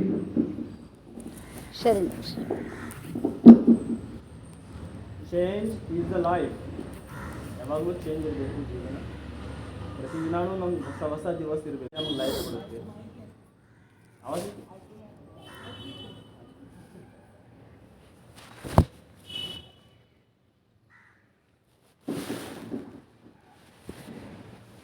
ಶರಣಾರ್ಥಿ. ನಮ್ಮ ಜೀವನ ಒಂದೇ ರೀತಿ ಇರಬಾರ್ದು. ಅದೇ ಆಹಾರ ಫುಲ್ ಡೇ, ವರ್ಷ ಪೂರ್ತಿ ನಾವು ಅದೇ ಆಹಾರ ತಿಂತಿದ್ದೀವಿ, ವರ್ಷ ಪೂರ್ತಿ ನಾವು ಅದೇ ನಾವು ಡ್ಯೂಟಿನೂ ಮಾಡ್ತಾ ಇದ್ದೀವಿ, ವರ್ಷ ಪೂರ್ತಿ ನಾವು ಅದೇ ರೀತಿ ನಮ್ಮ ಜೀವನ ನಡ್ಕೊಳ್ತೀವಿ. ಅದು ಹಂಗಲ್ಲ. Every day is a change. ಪ್ರತಿ ಕ್ಷಣ ನಾವು ಚೇಂಜ್ ಆಗಬೇಕು. ಆಗ್ತಾ ಇದ್ದೀವಿ, ಆದರೆ ನಾವು ಅನುಭವಿಸೋಂಗಿಲ್ಲ. ಅದು ಪ್ರತಿ ಕ್ಷಣ ಪೂರ್ತಿ ಬ್ರಹ್ಮಾಂಡ ಚೇಂಜ್ ಆಗ್ತಾ ಇದೆ, ನಾವು ಚೇಂಜ್ ಆಗ್ತಾ ಇಲ್ಲ, ನಮ್ಮಲ್ಲಿ ಚೇಂಜ್ ಆಗ್ತಾ ಇಲ್ಲ. ನಾವು ಅದೇ ರೀತಿ ನಾವು ಜೀವನ ಬಳಸ್ತೀವಿ. ಹಂಗೆ ಮಾಡಬಾರ್ದು. ಚೇಂಜ್ ಈಸ್ ದ ಲೈಫ್ ಅಂತಾರೆ. ಆಮೇಲೆ ನಾವು ಬಲಶಾಲಿ ಇರಬೇಕು, ಮನಸ್ಸಿಂದ ಶರೀರದಿಂದ. Strength is the life. Vivekananda ಅವರದಲ್ಲಿ ಹೇಳಿದ್ರು, ನಾವು ಬಲಶಾಲಿ ಇದ್ರೆ ನಾವು ಜೀವಂತವಾಗಿದ್ದೀವಿ, ಅಶಕ್ತರಾದರೆ ನಾವು ಸತ್ತಂಗಿಲ್ಲ. ಸೊ ಯಾವುದೇ ಥರ ನಾವು ಸಾಯಬಾರ್ದು. ಶರೀರದಲ್ಲಿ ಸಾಯಬಾರ್ದು, ಮನಸ್ಸಲ್ಲಿ ಸಾಯಬಾರ್ದು. ಎಷ್ಟೋ ಜನ ಮನಸ್ಸಲ್ಲಿ ಸತ್ತಿರ್ತಾರೋ ಅವ್ರು ಹಿಂಗೆ ಎಲ್ಲ ಜತ್ತಾಗಲಿ ಜಗ ಆಗಲಿ ಎಲ್ಲ ವ್ಯವಹಾರ ಮಾಡ್ತಾರೋ ಅದು ಸತ್ತಿರ್ತಾರೆ. ಯಾರು ಹಾಸ್ಪಿಟಲ್ಲೇ ಇರ್ತಾರೋ ಸತ್ತಿರ್ತಾರೋ ಇಲ್ಲ, ಬಾಡಿ ಕೆಲಸ ಮಾಡೋಂಗಿಲ್ಲ, ಅಂದ್ರೂ ಜೀವ ಇರುತ್ತೆ. ಅವ್ರು ಸತ್ತಂಗಿಲ್ಲ. ಒಬ್ರು ಪೂರ್ತಿ ಈ ಪೃಥ್ವಿಯನ್ನು ಅಡ್ಡಾಡ್ತಾರೋ ಅಂದ್ರೂ ಸತ್ತಿರ್ತಾರೋ, ಮನಸ್ಸೇ ಇರಂಗಿಲ್ಲ ಅವ್ರ ಕಡೆ. ಮನಸ್ಸೇ ಸತ್ತಿರ್ತೈತೆ ಅವ್ರಿಗೆ, ಎದರಲ್ಲಿ ಅವರು ರುಚಿ ಇರಂಗಿಲ್ಲ. ಒಬ್ರು ಹಾಸ್ಪಿಟಲ್ ಇರ್ತಾರೆ, ಏನೂ ಮಾಡೋಕ್ಕಾಗಂಗಿಲ್ಲ ಅಂದ್ರೂ ಜೀವಂತವಾಗಿರ್ತಾರೆ, ಕೋಮಾದಲ್ಲಿ ಇರ್ತಾರೆ. ಹಾಗಿರಬಾರ್ದು. ಮನಸ್ಸ ಶರೀರ ಎರಡು ಒಂದಾಗಿದೆ. ಆಮೇಲೆ ಪ್ರತಿ ದಿನ ನಾವು ಚೇಂಜ್ ನಾವು ಅನುಭವಿಸ್ಬೇಕು. ಇದಕ್ಕೆ ಸ್ವಾಧ್ಯಾಯ ಅಂತಾರೆ. ಸ್ವಲ್ಪ ಕಾಯಕ ಮಾಡಬೇಕು, ಅದಕ್ಕೆ ತಪ ಅಂತಾರೆ. ಇವೆಲ್ಲ ಈಶ್ವರ ಸಾಕ್ಷಿ ಮಾಡ್ಕೊಂಡಿರ್ಬೇಕು. ಯಾರು ಈಶ್ವರ, ಯಾರು ಗುರು? ನಮ್ಮ ನಾವೇ. ಸೋಹಂ ಶಿವೋಹಂ ಇದು ಅನ್ಕೋತಿರ್ಬೇಕು. ಆಮೇಲೆ ಇದು ಸಾಧನೆ ಪದ್ಧತಿ ಆಗತ್ತೆ ಜೀವನ. ಈ ಸಾಧನ 3 ದಿನ ಮಾಡಬಾರ್ದು. 3 ದಿನ ಹೆಂಗೆ ಮಾಡಬೇಕು, ಒಂದು 3 ದಿವಸ ಇವ್ರು ನಮ್ಗೆ ಕೊಡ್ತಾರೆ.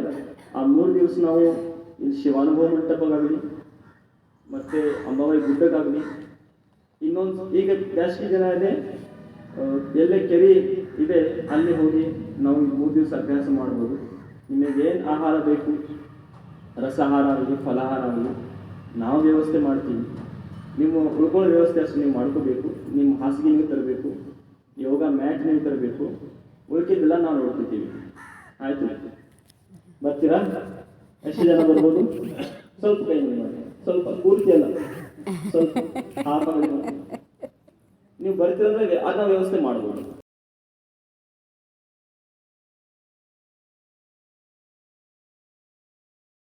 ಸ್ಟ್ಯಾಂಪ್ ಹಾಕತ್ತೀವಿ ಕ್ವಾರಂಟೈನ್ ಅಂತ.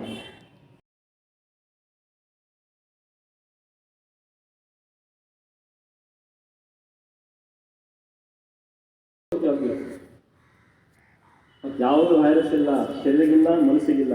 ನೀವು ಪೂರ್ತಿ ಜೀವಂತವಾಗಿ ನಿಮ್ಮ ಜೀವನ ಅಳಿವಡಿಸ್ಬೇಕು ಅಂದ್ರೆ ಅಳವಡಿಸಬೇಕು. ಆಯಿತು, ಸಮಯ ತುಂಬ ಆಗಿದೆ. ಕೆಲವು ವಿಷಯ ಎಂತ ಧನ್ಯವಾದ ತುಂಬ್ಕೊಳ್ಳೋಣ. ಆಯ್ತು, ಧನ್ಯವಾದಗಳು. दोघी या ब्लॉगर निघाला पहिला मिळेल. या या या या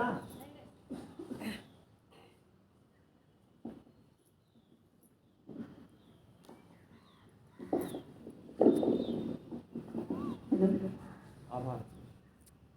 उपस्थित आपल्या मेधावी सत्यमेव सत्यमेधावी आणि आपल्या योगगुरू या दोघांना शरणार्थी, उपस्थित सर्वच महिला आणि बंधू भगिनींना शरणार्थी. आपण सत्यमेधावींनी आपल्याला काल रात्री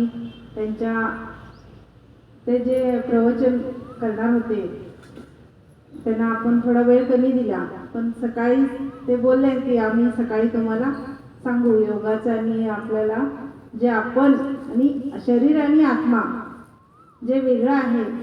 खरंच आज खूप छान वाटलं. म्हणजे आत्मा आणि शरीर हे नाशवंत आहे आणि आत्मा हा अमर आहे, याचा अनुभव आज करून दिला त्यांनी. आणि त्या आत्म्याबरोबर जायला पाहिजे आपण. शरीर हे नाशवंत आहे आणि या शरीराला जर आपल्याबरोबर ठेवायचं असेल, आपल्या आत्म्याबरोबर चांगलं ठेवायचं असेल तर योगाची गरज आहे. हे खूप छान सांगितलं आणि आज खरंच खूप छान वाटलं आपला योगा बघून. म्हणजे प्रत्येक शरीराला, आपल्या अवयवांना आपण आपल्या ताब्यात कसं ठेवायचं की ते कुठलाही पार्ट दुखत असू दे किंवा नसू दे, पण त्याला तिथं आपण व्यायाम करत असताना त्या स्नायूला सांगायचं की मी तुझ्यासाठी करतोय. म्हणजे आज हे नवीन ऐकायला मिळालं मला. म्हणजे योगा करत होते, पण ज्या स्नायूला दुखत होतं किंवा ज्या स्नायूसाठी आपण व्यायाम करतोय त्याला आम्ही सांगत होतो की हे तुझ्यासाठी आहे. पण आज सांगून केल्यामुळं थोडं म्हणजे काही जास्त त्रास वाटला नाही. आणि आपण एवढ्यात बसून आणि थोडाफार व्यायाम केला, पण खूप मनाला बरं वाटलं. आणि आज 3 दिवसाचं शिबिर तुम्ही सांगितला, पण रेसिडेन्सी असल्यामुळं बऱ्याच जणी आता तयार होतात की नाही माहीत नाही, पण आपण तयार करूया. एक 10-15 महिलांनी तरी आधी आपण रेसिडेन्सी 3 दिवसाचं शिबिर घेऊया. बुडा काय झालं,